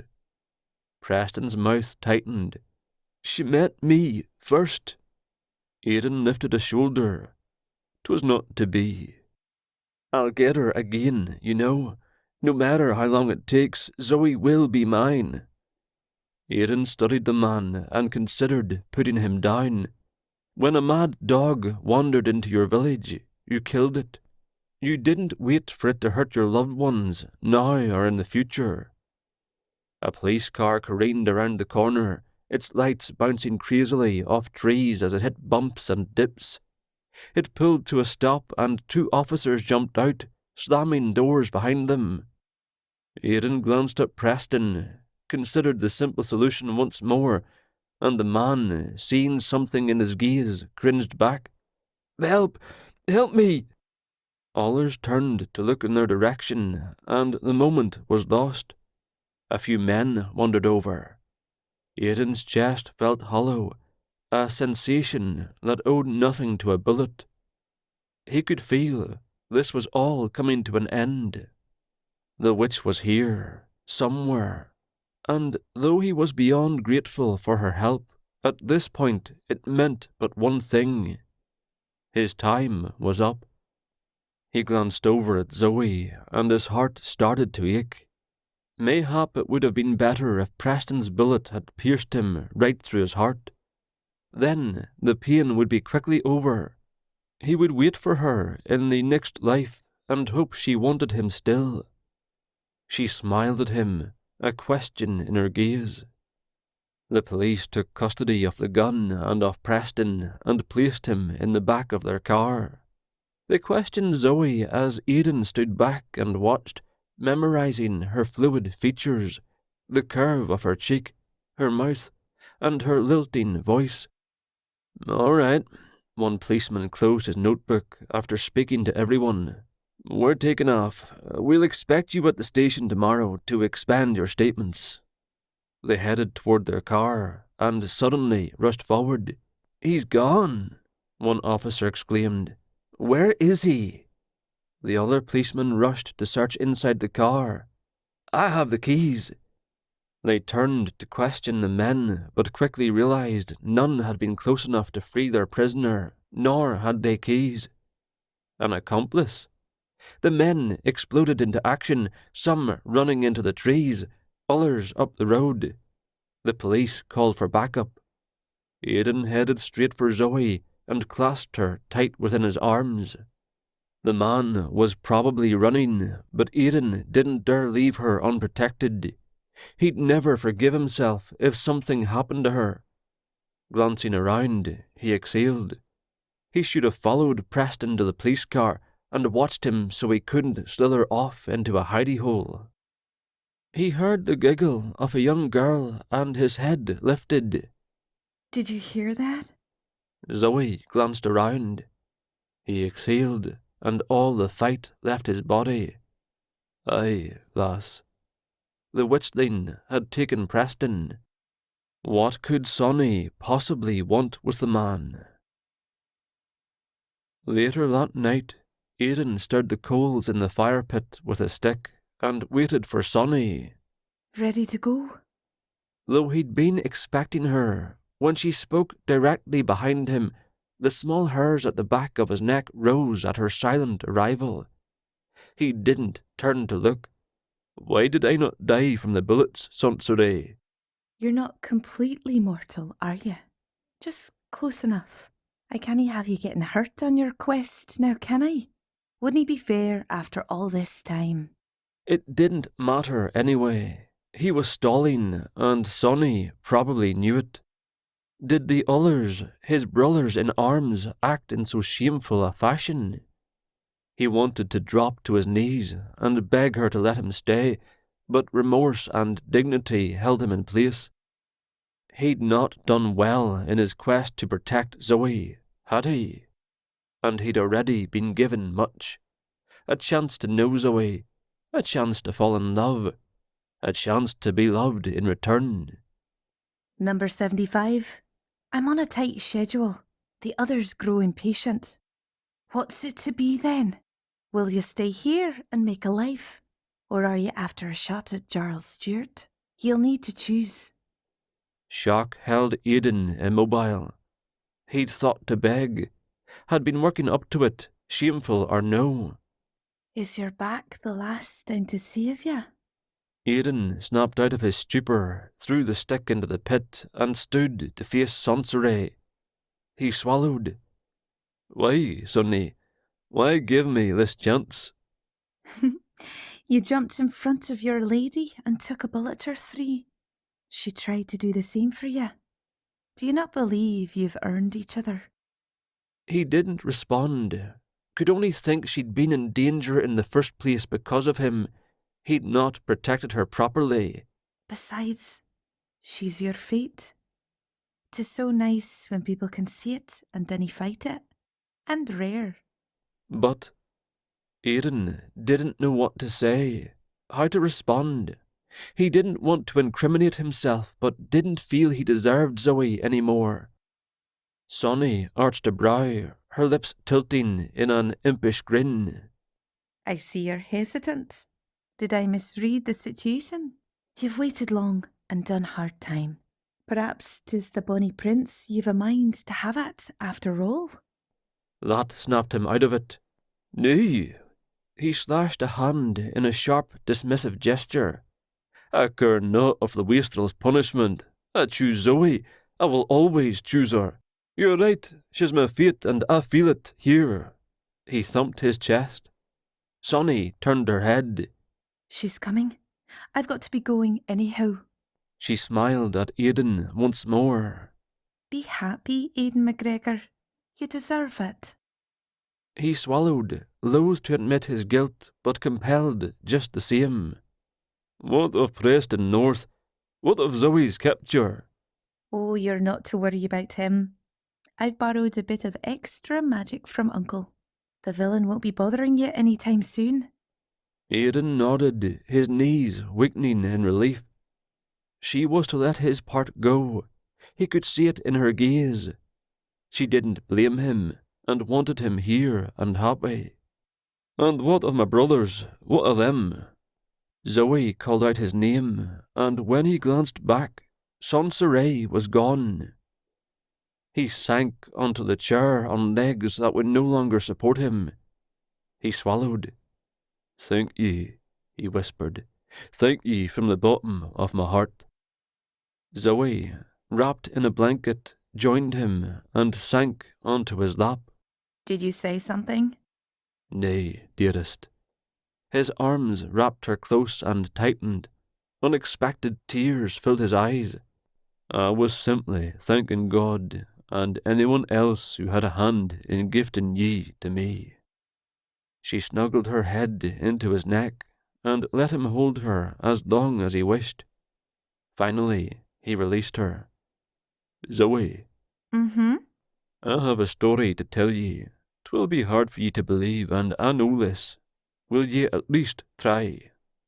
She lifted her head and studied him. Try to believe you? She laughed gently and laid a soft palm against his cheek. Aiden, I'll know if you're lying. Your aura will tell me. He inhaled, brought her palm to his mouth and kissed it. All right then. He nodded. Back in 1746 in Scotland, at a place called Culloden Moor. Preston fought his way through the thick woods. It was pitch dark. Branches scratched at him and he was terrified. He had no idea where he was. 1 minute he'd been in the back seat of the police cruiser, and the next he'd escaped somehow. The details were a little blurry. In the distance he could see a light, so he made his way toward it. As he inched closer, he saw men gathered around a campfire, some of them rather large. He wasn't sure he should announce himself. What if they heard police were after him? What if they turned him in? But what else could he do? He was all turned around. He had no idea where he was, or how to get back to the nearest city. He certainly didn't want to go back into the darkness. Blast these woods, they hid everything. He couldn't even find the main road. Moving quietly, he crept a little closer. The men looked rough, intimidating, and dressed in kilts. Could they be MacGregor's friends? Had MacGregor set this up? Preston backed away. Rough hands grabbed from behind him, and he screamed, fear and panic flashing through him. Pushed forward, his feet pedalled for purchase. "Let me go! Let me go!" His heart pounded wildly in his chest as he thrashed and tried to keep his footing. He batted at the hard hands holding him by the back of his shirt, but he couldn't reach. Another shove, and he squealed, unable to believe the sound came from his throat. He landed on his knees in the clearing. The men spoke, but he didn't understand the words. They sounded like dogs yapping in the forest, and yes, they definitely wore kilts. The guy who'd captured him searched Preston, presumably for money or weapons. His gun was gone. He could certainly have used it right about now. The men around the fire stood, large and aggressive, bearded and bristling with knives, swords, and even bows and arrows. Preston gulped. I'm lost and could show you some directions to the main road." "What are ye doing, lurking about the woods? Spying on us?" The man behind him switched to English. Hearing it, even accented, was a relief. "I wasn't spying. I got turned around. I couldn't find the main road." A guy nudged Preston's leg with a booted foot. "What main road? Where are the rest of your men?" "I'm alone. I'm searching for the road back to Seattle. I'm not with anybody." "Look at his clothing." Studying him, they switched back to that strange language, obviously talking about him. He considered standing, but feared getting shoved down again. One man, hairy and ferocious, knelt to get a better look. "'Tis obvious he's an English spy." I'm not even English. I'm American. Did MacGregor set this whole thing up?" The men glanced at each other once more in some sort of silent communication. They talked amongst themselves again. Finally, one guy spoke. "He'd be friends with the MacGregors." Preston's eyes darted. He didn't know the right answer. He finally nodded. "Too bad. We be Camerons." Preston didn't know what that meant. "Can you just tell me where I'm at?" "Outside of Balquhidder." "Where is that?" He looked at the thick trees, the firelight gleaming off branches. They seemed different than the pines in Washington State. "In Washington? Oregon?" He was kicked in the side. "Scotland, boy." His mouth parted and he struggled to catch his breath. "Scotland?" Disbelief warred with shock, and his body started to quiver. "How is that possible? Am I dreaming?" No one answered. Something prompted him to ask, "What is the year?" They all laughed again. "Did ye hit your head? 'Tis a year of our Lord, 1746. The 18th century? That was impossible. He shook harder.